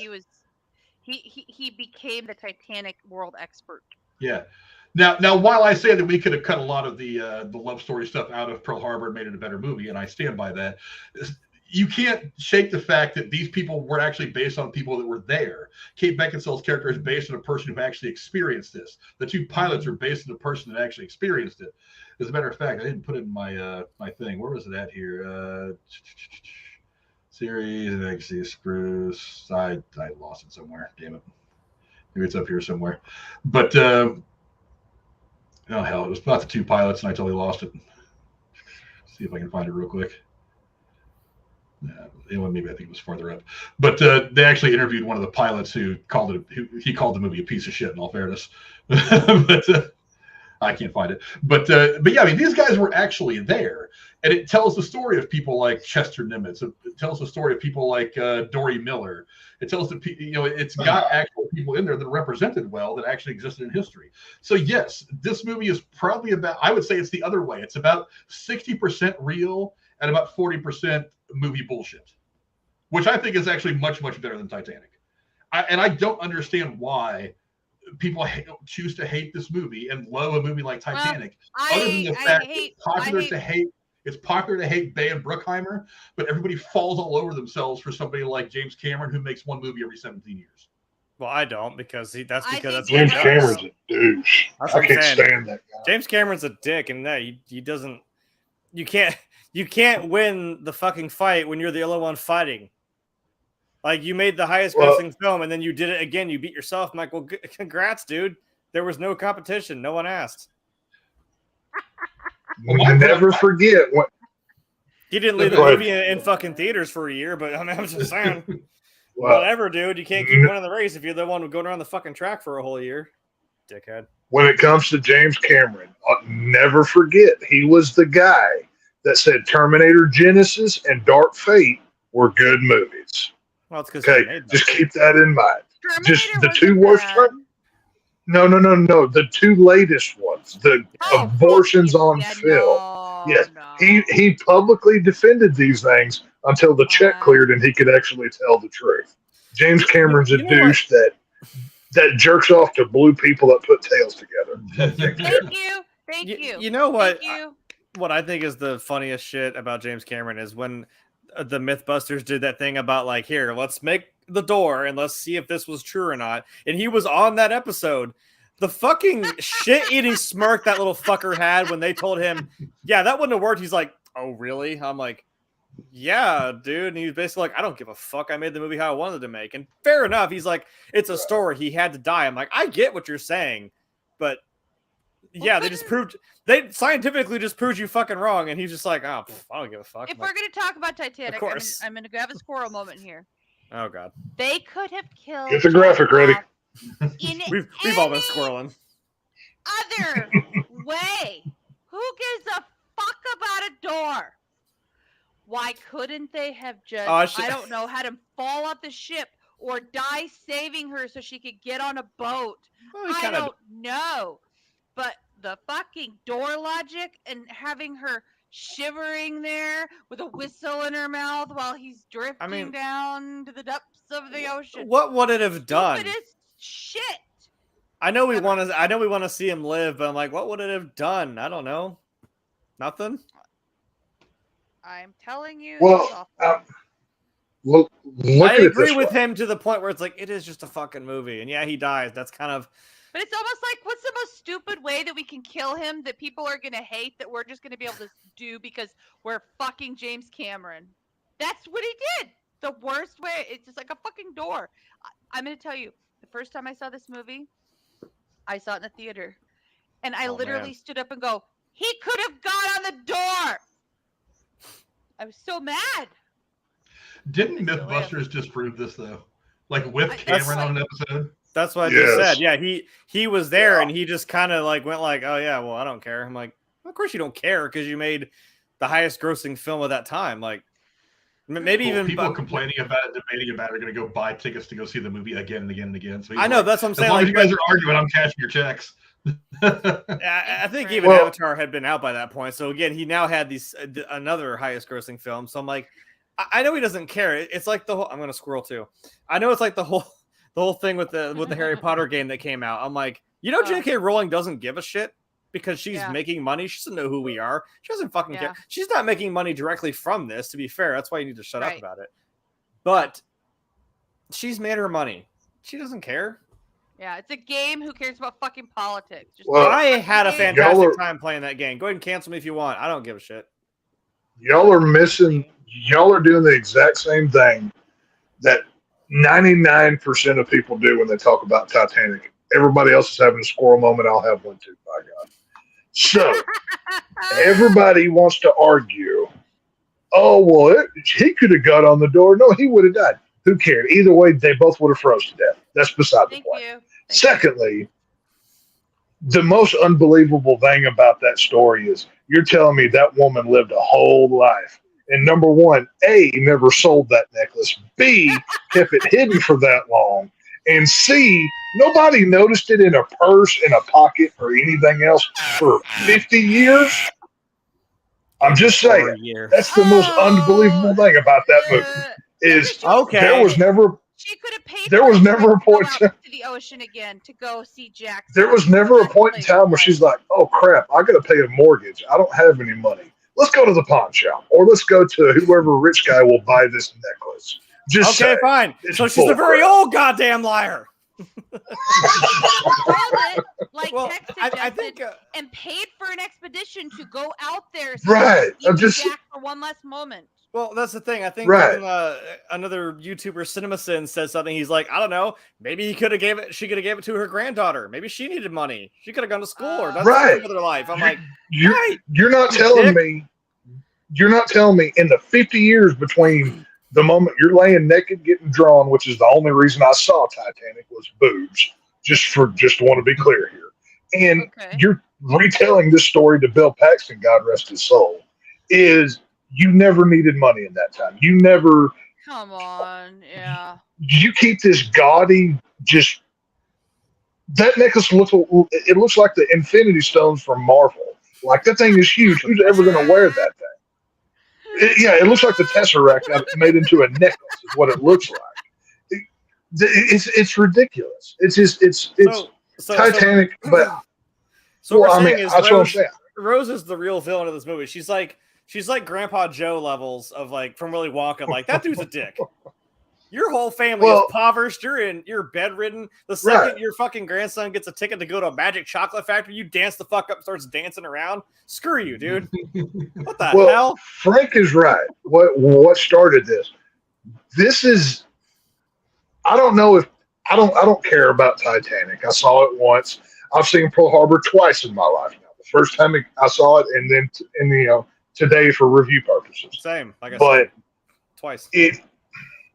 These films are one and the same. Titanic is Pearl Harbor with guns. Is all it is. It's the same movie. It's the same thing. It is way worse than. Neither one of them are good movies. I'm never going to rewatch either of them again unless I review it 15 years from now. I'm never watching either film. Want to watch it? No, I'll throw them the DVD and say, "Have fun." I'll be out in the backyard. That's what I do. He just made up my mind. Next week's review is going to be the Titanic. Crap! That's not gonna pair well with Marvel. No. I'm gonna be sick that podcast. I'm just letting y'all know ahead of time, so y'all figure it out for yourself. So get laryngitis, so he can't talk about how much he hates that movie. I think my ligma's acting up. Crap. I got the coof. I got the. I'm gonna have to go get tested for 2 weeks and have to stay away from y'all. Sorry, I can't. I can't do it. We're virtual. We can't breathe your air. That's not gonna work. No, this is a virtual coof. It's bad. No. Tex, I got it. I got it. Yeah, I'm sick. Yeah. You have to wear a mask over your eyes. You can only listen to Titanic. Join join me. What you got now? What you got now? Yeah, but no, Frank is right. I think it's right. Yeah, they're the same movie. Yeah, They're the exact they same are. fucking movie. Only this one is more historically accurate for those characters. I just don't now. Now the characters on Titanic that were involved in the building, the maintenance of the ship. I mean, I believe those guys were fairly historically accurate for the movie. But except it's like Jack and Rose and all the other characters Murdoch. didn't exist. Except for William Murdoch, that was a whole thing. Like, was I it? think his family. I think they had to like have a settlement. Remember the guy? The officer who shot himself, and because they're like, no, he didn't do that shit. They're like, he wasn't a coward. He actually stayed and helped people till the end. I'm like, yeah. So I don't really. I mean, as far as that goes, though, I do agree with a lot of the veterans that talk about this film. The way the main military guys are presented in this film are awful. I mean, they're just yes, I know soldiers are human just like anybody else, but a lot of times they're not played off like professionals. They're not played off like a military man would. I mean, think about it. In reality, if Ben Affleck and Josh Hartnett really did that whole plane thing, they'd both be in the brig for a month and, probably kicked out of the military. I mean, and I get it. That's the Hollywood part. But, you're not going to get a accommodation and a bump up in your job. And, your superior is going to reward you because you inspired the men. That's not how that's going to go. The fact that it's Alec Baldwin has nothing to do with it. It's just a preposterous situation. That stuff like that in this film is some of my biggest grievances. It's just, I get it. That's the artistic license part, whatever. But it's not believable, and it doesn't belong in this movie. If you put it in a Transformers movie, fine, no problem. Not in this one, though. Yeah, because the Transformers don't demote anybody. Right, the Transformers don't give a crap. Optimus Prime, he doesn't, grant you the sergeant for inspiring the men. He doesn't care about that. But, it's that minor stuff like that with me. It's this movie is what it is. I'm sorry, but anybody who's going to go to a Michael Bay film for historical accuracy, you're a moron. Go read a dictionary. You're stupid. It's just most people say that 13 Hours was actually super accurate. That was one of the things that he focused on in that movie, was being as hyper accurate. Well, maybe he learned his lesson from this one. Maybe that's why it's so accurate. Perhaps. Well, I was gonna say, wasn't the next movie that Bruckheimer did probably Pirates of the Caribbean? Because wasn't that right after this? You don't know 100% sure. I think that was like 2003. I know he did. I know Bruckheimer did all those CSI shows. I'm not sure which movies he did. True. They broke it down for movie studio. That's weird. Okay, so Disney 2000, Pearl Harbor. They did Bad Company, which was directed by Schumacher. Okay. That was kind of a fun movie. And then Pirates, and then all the other stuff. Yeah. So, we know how beloved Pirates is. I'm just saying that it's not like this is the day you almost caught Captain Jack Sparrow. Exactly. But so we'll get into some trivia now that I'm done looking at that shit that I was reading. Let's see. Jon Voight, we talked about him earlier. He plays Franklin Delano Roosevelt, the president of the United States in the film. He wore duplicates of the steel leg braces that President Franklin Roosevelt had to wear. Nice. As a result, Voight suffered from bruising and chafing on his legs for weeks after finishing his work on the film. Commitment, man. I love it. I love Jon Voight. Hey, man. Yep. Excuse me. I think Tex said it's like, hey man, you look at him, it's like you can almost just see it. That's a hell of a casting. The makeup, I was reading that he wore a fake chin, and it was like that it was filled with water because he wanted. Really? I guess the way that he had talked to some medical person and he described what would it be, how to simulate the voice to have that chin. And he's like, well, it would feel like you just have like a water balloon taped to your cheek or something like that. So they filled it with water, and that's how he he worked on the mannerisms for FDR. Well, that scene where he comes up out of the wheelchair, don't tell me anything's impossible or whatever he says. Yeah, when he stood up. That's one of the best scenes. That's one of the best scenes in the whole movie. I mean, whether it's accurate or not, that's some inspiring crap right there. And I mean, that scene doesn't get enough love, in my opinion. I think that's one of the better ones. I like the scene. I happen to know that it's not accurate, that he didn't actually do that. Right. I've been reading about that not being true for years. That's one of the relatively bigger gripes that people have. But I mean, theatrically, I get it. I get why it was in there narratively. It makes sense to me. But let's see. The character portrayed by Cuba Gooding Jr. was Doris Dory Miller. He was the first African American to be awarded the Navy Cross. He was later assigned to the escort carrier Liscombe Bay. He was reported missing in action on November 1943 when it was torpedoed during the Battle of Macon Island. They just named a destroyer after him, what, about 5 years ago or something like that? Cool. Wow. Let me get a little background on this. I feel like I should. Cool stuff. That's pretty cool. This is Petty St. Glass, Doris Miller. Let's see. Yep. Served from 39 to 43. See, he was aboard the escort carrier Liscombe Bay when it was sunk by a Japanese submarine during the Battle of Macon in the Gilbert Islands. And apparently he was never recovered. I didn't know that he was never recovered. Jeez. That's unfortunate. And he's from your neck of the woods, Tex. He's from Waco. Oh, it's not far. Yeah. Let's see. Ben Affleck's grandfather. Nice place. Yeah. Ben Affleck's grandfather declined to see the film, explaining that he wasn't interested in reliving the war in any way, shape, or form. That's fair. Yeah, I can see that. That's I've got an uncle who was in Desert Storm. I think he was in Desert Storm. I can't remember, but he can't do any war movies, TV shows the same. I mean, it's very. I guess it's like a PTSD trigger, whatever. Too real. I can understand. Yeah, it's yeah. you know, it's you know. I think that's. I mean, hell, I know. I've got a friend of mine who's a veteran. He served in Iraq. He can't even hear fireworks. You know, I mean, it's just right. you know, stuff like that is a touchy subject for them guys.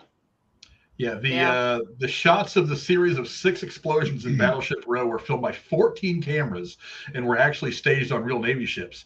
While on location scout above Pearl Harbor, Michael Bay looked down and saw a line of ships doing nothing. He learned that the ships were part of the inactive fleet, and so he decided to use them for the explosions. The charges were put on the real ships on plywood for protection, with 700 sticks of dynamite, 2,000 feet of deck cord, and 4,000 gallons of gasoline used. The 600-foot ship explosions took a month and a half to rig, with 500 individual bombs on each boat. During the scene, over 100 extras were in the harbor, and 6 real planes had to fly past the ships. In total, the shots took 7 months of coordination among every department of the film, the state of Hawaii, the Environmental Protection Agency, and the U.S. Navy, to ensure everything went off without a hitch. In the end, the explosions themselves lasted for only 7 seconds and comprised 12 seconds of on-screen time. Wow. I was going to say, as somebody who has a license to do fireworks, that is completely accurate. You're doing planning for months. You're making sure everything is good, everything's set up right, nothing's going to fall over, nothing's going to hit somebody, everything's in the right spot, no one's in the fallout zone, no one's going to be doing something, and you have a show that lasts like 2 minutes. Boom. You know what I mean? It's I believe that. I really do. I wonder how much of the film's money it took just for that portion of the movie. Like, just for that 7 months of shooting and everything else. You know, that had to be the biggest chunk of it. It had to have cost a pretty penny. Yeah, because The explosions. the coordination. How much? The amount of What was how much did it cost to make this movie? What was the budget? Give me 1 minute. It wasn't like 180 maybe, which was pretty big. Yes. A budget of 140 million, and it made Well, I mean, 450.2 million according to it. That was a pretty big budget for the early 2000s, though. Oh yeah, I mean, that was like a Marvel movie. It was like Marvel spending 250 or 300 million dollars now. Right. Yeah. But I mean, it kind of makes sense though why when you go back to that last stat you read where it took 7 months and blah blah blah and whatever, why there's so much of the love story non-war stuff in it, because you can't spend that much money on a war movie like that and still be profitable. If they had done 3 hours of war movie like that, it would have been $500 million. You know, so that kind of makes sense why it takes an hour and a half to get to the exciting part. You Oh, I found that one piece of trivia I was trying to remember. Let's see.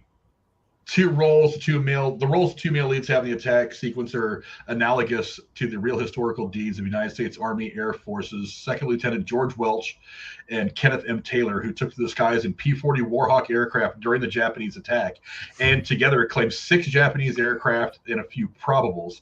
Taylor, who died in November 2006, called the film adaptation a piece of trash, over-sensationalized, and distorted. Damn. But Tell us what you really think. yeah, but oddly enough, the other pilot, Taylor, let's see, is that right here? It says, to a certain extent, Rafe McCauley is based on real fighter pilot Joe Foss. Sorry, not Taylor, Foss, who had 32 confirmed kills during the war and many more probables. McCauley's speech about the plane feeling like an extension of his body was taken almost verbatim from a conversation that Michael Bay had with Foss. Huh. And he apparently liked the film. I haven't heard him mention about it, but that's just me. But, we were just talking about money, Tex. Wrap your head around this. The total amount of money spent on production and promotion roughly equaled the amount of damage caused in the actual attack. Wow. I'm assuming they're comparing it to $1941. I was going to say 1941, though. I mean, I don't know how, inflation rate affects that. I mean. But then the profit. What was the profit? Well, they made 400. What did I just say? 400 and something million. Yeah. 450 So, million. Damn. Yeah. There you go. That's success. Yeah. So it made 450.2 million against a $140 million budget. Oh yeah, that's a success. Yeah. So in today, I think that'd be pretty close to $1 billion movie today. Yeah. Yeah. If you adjust it for all the math, which I think is silly. But wrong one. Let me get to my next one. It says, while scouting locations for the film, the producers found that the only modern city that most resembled 1942 Tokyo was Gary, Indiana. A team photographed that city from the air and integrated the resulting footage into the film. For that reason, during the depiction of the Doolittle bombing raid on Tokyo, the planes are actually bombing Gary, Indiana. That's hilarious. Wow. I just watched a video about that the other day. There's this one channel I stumble across every now and again, and he just goes to some of these dead towns in America. I mean, he's done videos before and stuff like that. But he did like a long, 45-minute video about Gary, Indiana that is actually it's depressing. It's like you hear about how that town was once flourishing, and then now it's 12 people live there, and there's no money to do anything. Well, there's a lot of places like that. I mean, there's a lot around, like where I live. There's a lot of areas like that, and it's kind of I like going to places where there's not, where it's, I mean, depressing, yes, but it's kind of beautiful in a way when you go to a place that doesn't look like a thriving metropolis with 2 Walmarts and 5 McDonald's. It takes you back to another time. I mean, not every inch of property that we have needs to be covered in concrete with a 7-Eleven on it. I mean, it's we need stuff like that to kind of keep us grounded, I guess. I mean, put it however you want, but I appreciate this kind of places. I really enjoy them. See, according to Michael Bay, after the film came out, he got a letter from Daniel Martinez, the world's foremost expert on Pearl Harbor and the director of the Pearl Harbor Museum. In the letter, Bay says Martinez wrote, "You got the essence of what happened right." Now, there's 2 different ways to think about this. One is that's kind of the important part of the movie is to get the essence right. You want to try to portray it as accurately as possible, but at the same time, you need to get across the message of why bombing other people generally is a good idea.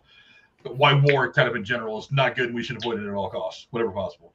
But also, it seems like it's one of those things you would say to somebody, like when you look at somebody who's got a newborn baby and they're like, "Look at my baby," and the baby's actually really ugly, but you still got to look at it and go, "Oh, it's so precious." Wow. It's like you avoid the cute or the pretty word. At least you tried. Yeah. So sometimes I was reading that and I was thinking to myself, I was like, I wonder if that's what he's doing. He goes, "Well, Michael, you got the essence right." Kind of as a way to kind of a backhanded compliment. It could be worse. But then again, if Michael Bay, and I'm not defending him like I'm some super fan because I could really care less. But let's say he made the most historically accurate Pearl Harbor movie possible. It would have made no money and it would have been forgotten about, and we probably wouldn't be talking about it right now. It should have been a documentary then at that point, don't you think? Right. Well, that's the thing. I guarantee you, when this movie came out, there was 5 documentaries that came out on television about the true events of Pearl Harbor that you could have watched on History Channel or whatever it may have happened to be on. So realize what arena you're in. I mean, when I'm watching the Texas Chainsaw Massacre, I know this didn't happen in Texas. It actually happened in Wisconsin. It was Ed Gein, not Leatherface. But the essence of the story is there. I understand what arena I'm in and what climate I'm in. You know, you got to think a little bit deeper sometimes. It's just, it's whatever. I agree. Let's see. Back to Cuba Gooding Jr. He plays Dory Miller, the first African American to be awarded the Navy Cross. Gooding also played another important naval figure who had a historic first in Men of Honor just a year before this in 2000. He portrayed Carl Brashear, the first African American diver in the history of the Navy, who also went on to become a master diver. Mm-hmm. I remember that. Where the hell is Cuba Gooding Jr. anymore? I know he just beat a. He's making movies about dogs, sled dogs. He settled a court thing with a woman. I don't know the details of it all, but his son was just in Scream 6. Well, his son, I mean, there is that. Right now is doing a little bit better, but where's Cuba Gooding Jr. been? I've enjoyed a lot of his movies. Last thing I saw him in was that O.J. Simpson deal that FX did. The People versus O.J. People shit on that. That was a really good watch. I know that there. I mean, you talk. I thought it was entertaining. I thought a lot of shit in there that wasn't right, because that was one of the first really big deals I got into. Because that was when I was like. But here's the thing. That's the whole point of this review. If you're going to take real life events and fictionalize them, it's not going to be accurate, and you got to go into it expecting it to be, a little bit different. But you have to understand that they do certain things to make it filmable. I mean, you guys want to talk about historical accuracy. One of my favorite Ben Affleck movies is Argo. Have you guys seen this film? Fucking fantastic. That's a good movie. I've seen it 3 times. The people that are portrayed in that movie, the people they were trying to get out of the Middle East, one of them said in an interview when that movie came out, he goes, "It's a really good movie." He was like, "But it wasn't that exciting." He said the only real tense moments was when we were walking through the airport. That was it. He said after that it was all perfectly calm. And then make it out like there was this there were these fast cuts of them organizing papers and doing shit like in the lead up to them trying to go. He goes, it really wasn't that exciting. He goes, we were all just patiently waiting. And they said, okay, let's go. And he said, the only tense part was getting through security at the airport. He said, once we were on the airplane, everybody just took a deep breath and we were gone. So if you tried to make it really historically accurate, really spot on accurate, there are some dramatic pieces you have to put in there just to keep people's attention. Because if they would have made a 100% accurate movie for Argo, that movie would have been 3.5 minutes long. It would have been them clearing security and that was it. But it would have been Ben Affleck, so it would have made $1 million. It wouldn't. They could have made a trailer, not a movie. It would have been great. It could have been a trailer on somebody else's film. Yeah. There you go. But let's see. Okay, wrestling fans, you guys ready for this one? This is going to spur some debate.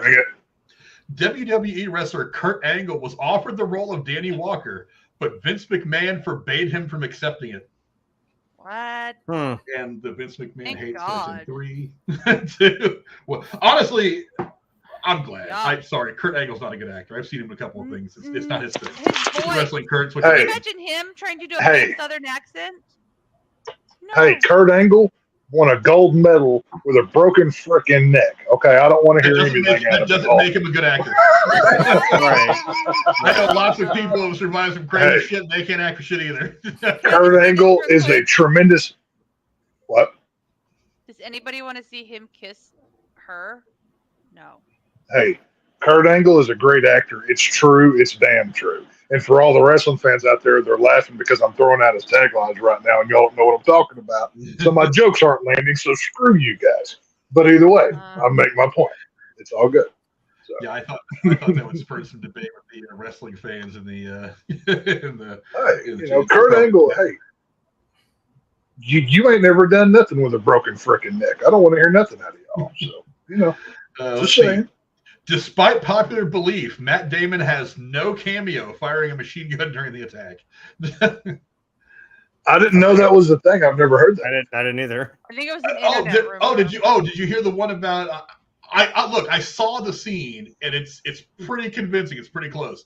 There was a rumor that they had cut video footage of Bruce Willis in Die Hard into the hospital scene somewhere, like not just like have him like CGI'd in there as one of the wounded people that was being taken like kind of behind the camera off to the side. I know the scene they're talking about, and Pretty sure it's not him, but it's convincing. If you just see it happen real quick right in front of you in real time, you might double take. So go back and watch the stuff in the hospital again during the bombing and see if you guys spot it. Because I saw it without going to YouTube to see somebody else pull the clip and show me. I saw it in the film and I was like, ooh, that's the part they're talking about. Well, like I mentioned, given the fact that two other people from Saving Private Ryan are in this movie, it's like that wouldn't have been out of left field. So True. That could have happened. I don't know. Actually, initially, a piece of trivia I didn't put on here. When they first envisioned this movie, they wanted Matt Damon, Ben Affleck, and who was the chick he was dating at the time? David Kid Weird. Gwyneth Paltrow. They wanted those three to play the role. Oh God, no. She's horrible. I can't stand her.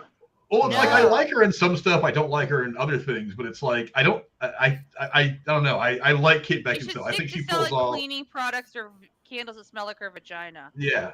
The only role I've ever liked Gwyneth Paltrow in was in Iron Man 2 whenever he's hitting on Scarlett Johansson and she's like, no, you can't have one.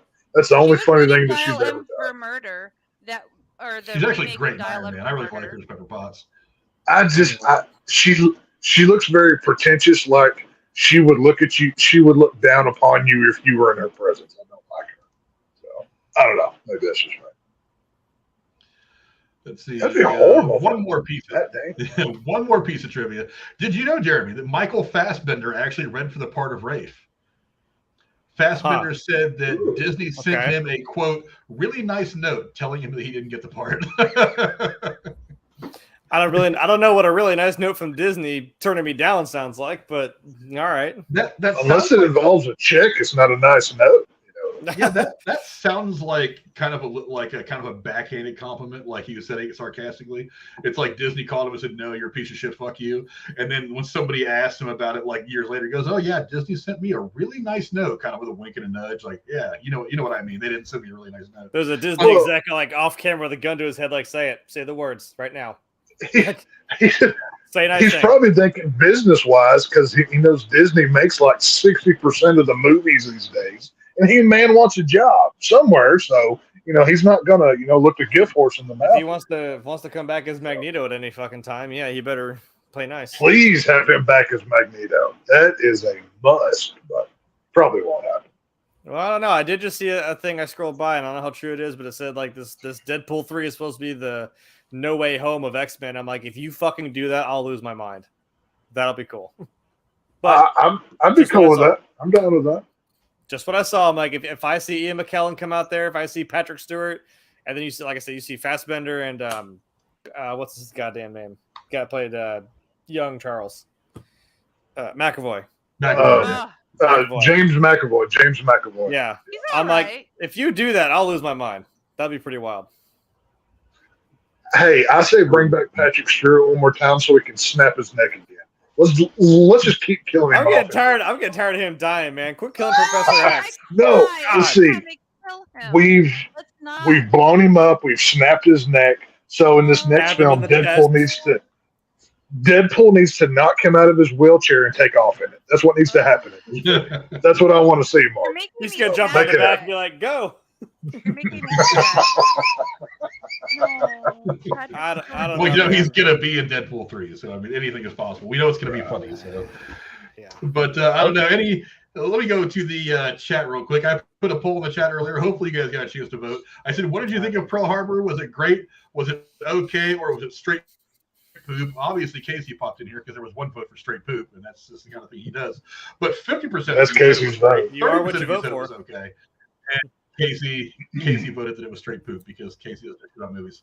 So thank you all for voting. Very much appreciate you interacting with the channel. Yeah, Casey, asshole. I'd say it's okay. I mean, if I were to vote, what'd you say?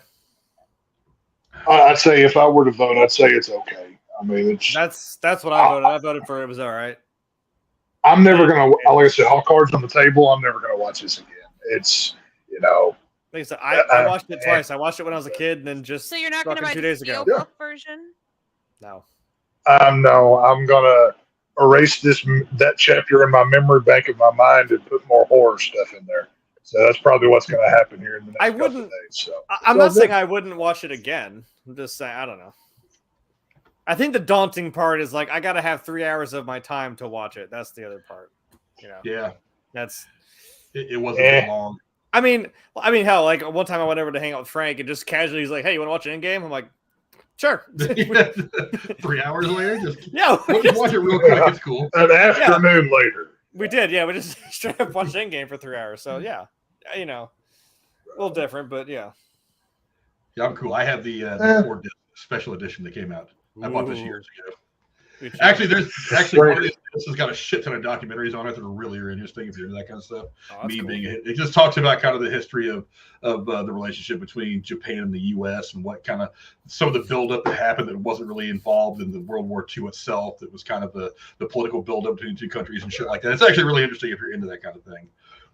And I am, so I like to read that. I'll tell you now. I just thought about it. The only way I'll ever watch this movie again is if Alex Jones does a commentary track that I can listen to as this movie's going on.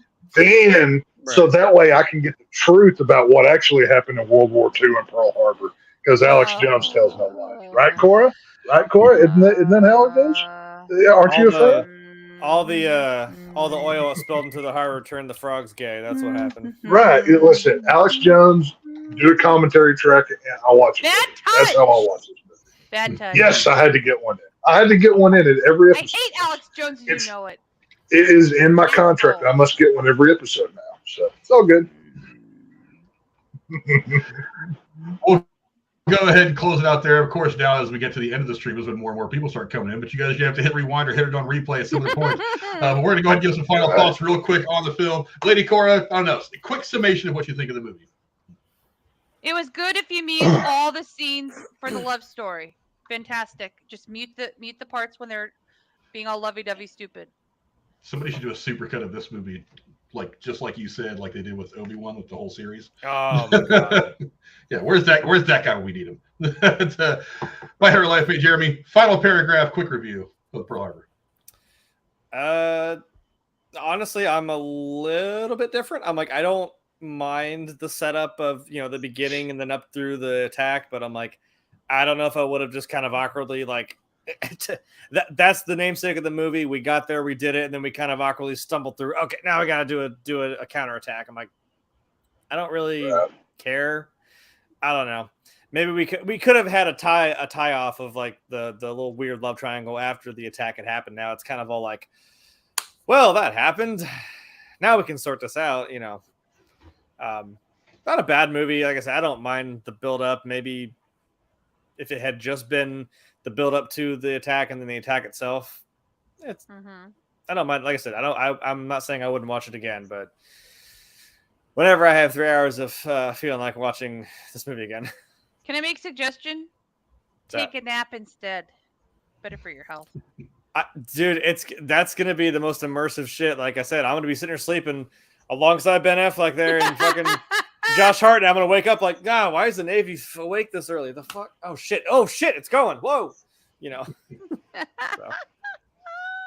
if you want a real immersive experience, yeah, just set a timer and just take a nap and wake up to the attack. You'll hear the planes. You'll wake up. No. We should make Tex watch Titanic or have Titanic playing while he's sleeping. Do you want me to drown myself too? Because that's what's going to happen. Yeah, my heart will go wild. Yeah, like he'll stay asleep now. If you want me to confess to the 9/11 terror attack, play that song over and over again with me tied up. I'll tell you, I'll confess to any crime that you want. Just say it. The immersive Titanic experiences, we'll tie you up and put you in a bathtub full of ice, and we'll just play that song over. Right, we never did the Bachelor thing, and I paid you for that. Maybe this should be the replacement of that. Has that even aired yet? I don't know. I didn't even give a shit. She's just giving you money. I didn't even think that had came on yet. It hasn't. But I was just trying to find a way to get you to do this. You can't blame me for that. This is like I said, this is World War II presented to you by the Lifetime Channel. This is what this movie is. The action scenes are good, but there's not enough in it to justify 3 hours for me.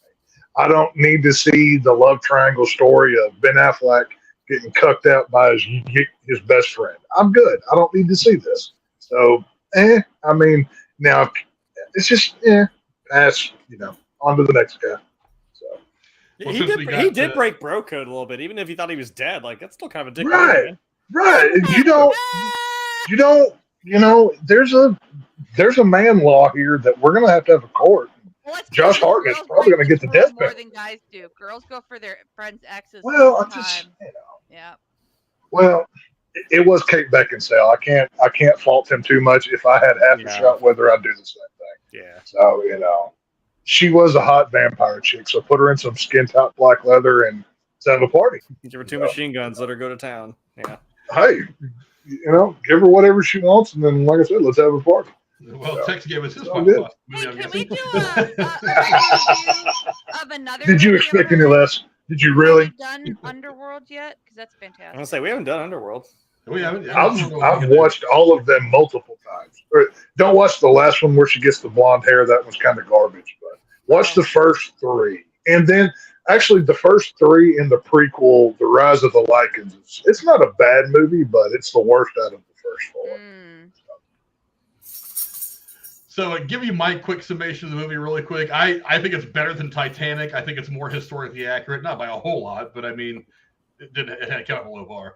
But as far as characters are concerned, but love story, it was kind of typical cookie cutter love story in the first part of the movie. Once the Rafe dies, they think in the movie, that's kind of where it all goes to hell. Making anything a love triangle is just convoluted and stupid. It's not very fun to watch. Special effects were awesome. It's Michael Bay. He pays attention to some of the technical stuff when he does anything involving the military, which I've always respected about his filmmaking. A little long, could have cut out some stuff. I would have written the main characters a little differently, but whatever. For me, not historically accurate, I know, but it's got to paint a picture. Some pictures don't have great detail. That's the way it goes. So, if you really want to know that badly what exactly happened on that day in Pearl Harbor, you should, go read a book or pay attention to history class. I don't know what to tell you. But that's kind of a good place to start wrapping things up. I want to thank my co-hosts for being so awesome as always, starting with the Dowager Countess, Lady Cora. Where can the folks at home find you? Here next Thursday, I'm allergic to the internet. Well, the internet's got all kinds of bugs. Jeremy, my friend, what do you got going on? Well, I'm also here on Thursdays. Now maybe if we're picking stuff up again, I mean, I'll be here maybe Wednesday with Frank here building some more Fortnite stuff or whatever the hell we decide to do. I don't know. We do stuff on Tuesdays, Wednesdays, Thursdays. I don't know. We can annoy you whatever day of the week, but for Thursday for sure, that's right now. Now. I'm gonna butcher that joke every damn time I do it. I don't know. Right now. You're looking at it now. If you want to go back to then, you got to look at our other stuff because you just passed it, like just now. So we got plenty of other stuff we've done. Go check it out. I don't know. I'm there for most of them. I do stuff with Brooding Gamer. His stuff's down there too. I don't really know. I mean, honestly, the last thing I was in with him was I portrayed Dr. Ian Malcolm to the best of my ability. I mean, a black shirt buttoned down to about, there and open. That's best contribution I can give to that performance. And I'm not really, I'm a lazy content creator. So my problem is I have so many damn ideas in my head and then I'm just like overwhelming myself of like, what should I do? I don't know what to do with my hands. So, but the name's right there. It's the same on every platform except for TikTok because someone stole my name apparently. So What? whatever. I don't know. Someone has this name apparently. I don't know. It doesn't do anything with it. It's completely empty. I've made like 5 like 3 years ago, but shut up. At least I did something. We need to hunt him down and force him to change his name. So you can. I did just have to confirm my name on Discord, and it said like, "Oh, grab it so you actually confirm your name." Like, I'm not losing this shit. I've had it since I was 14. I'm not losing that. Come on. So I better not get canceled either. Is what I'm saying. I'm gonna be pissed off if I have to redo everything. There are people that don't actually even know my name that I know in real life that just call me Grim because they don't know my actual name. Well, they do, but they don't call me that. Seriously, I mean it's hilarious. So I can't lose that. I make a joke, but I'm not. I'm going to say it when we get off the show. That'll make you laugh. She Because I won't say it to Uh, everybody about. doesn't want to. Oh, She wanted to boy. get canceled. She was like, I can't say Right, that. we're gonna get canceled. We're gonna get canceled right now. Okay, No I'm balls. going to Say say it. this. Say this. Say it. Somebody I know dated his girlfriend for a year before he knew her actual phone number. Because they didn't talk over Hey. anything else but that. Okay. I've dated many girls that I didn't know what their actual name was and just called them, hey, honey, darling, sugar. That's a common thing. That's nothing out of the ordinary. And it sounds so great with his fake Texas accent, his fake Southern accent. Right. Yeah. Hey, honey, how are you? You wait till that person introduces themselves to somebody else and you remember. That's the system, guys. It's not that hard. Text, I the didn't joke know is that was she's a talking thing. about me. I I'm like, wasn't the gonna call punchline you is out. me. I wasn't. Hey, gonna I'm call not- you out. I'm not asking you to expose anything. Cora's the one trying to cancel you, not me, but I'm trying to help you out. Hey. It's all good. I kept it anonymous. I know what you meant. And to our man down on the southern border, what do you got going on, my friend? Well, I saw Flash today, and I can't wait to yell about it. So we need to do that pretty soon. I'm seeing it tomorrow. Me too. Other than that, my recommendation for the week, once again, it's from Tubi. People, I'm telling y'all, if y'all don't have the Tubi streaming service, it doesn't cost you a dime. You just watch a few ads in the movie, and you get it for free. It's not a big deal. This movie came out a couple years ago. It stars Alexandra Daddario, which I know Jeremy's a fan, Well, you already and have my Johnny attention. Knox, and Johnny Knoxville as a TV preacher set in the 80s. This film is called We Summon the Darkness. It's an 80s satanic panic, in that time period. I'm not going to say anything about it except for go watch it. This is an incredible fun movie. You don't have to just sit back and enjoy it. It's like an hour and a half long. It's on Tubi. Go get it. No, there's no reason why you haven't seen it yet. So go check it out. All right. As for me, you guys can find me here every Thursday. Well, there's no news right now, so we're just going to stick with the reviews. Next Thursday, though, is not going to be of a movie. It's going to be of episode 1 of Secret Invasion. Finally, we're getting back to the first television, or Disney Plus, as it were, installment of Phase 4. And the trailer's been pretty dope, so I'm looking forward to that one. And then probably there won't be any retro reviews next week. I would imagine sometime early next week we're going to be doing The Flash as well, since we're, I think, all planning, well, Tex has already seen it. Me and Jeremy are both going to see it tomorrow. So hopefully Cora will get a Is there a chance new to see Flash it. movie? I didn't know. There is. And from what I've heard, it's pretty darn good. But we're going to go see that this weekend. So obviously, probably sometime Tuesday or Wednesday, we're looking at another review for The Flash. And then after that, I don't know. We'll figure it out. There's all the movies are starting to pour out now. So there's plenty to watch to keep us busy this summer reviewing movies. And that wraps it up for us. I want to thank my killer co-host for coming out and being badass as always. Very much appreciate it. Appreciate all you for coming and hanging out with us. We will see you next time. Adios. Hi. Squirrel. I mean, Fake accent. Titanic, He's they weren't really even from real Tennessee. people in Titanic. That's all I'm saying. I mean, I can't believe hate me in the They're comments all you popsicles. want, but tell me I'm wrong. But I mean, Titanic weren't real people. I can't believe Cora is racist against NASCAR Americans. That's Hey, a joke. if they Very would have upset. just sat on the doors of the ships, they would have been fine.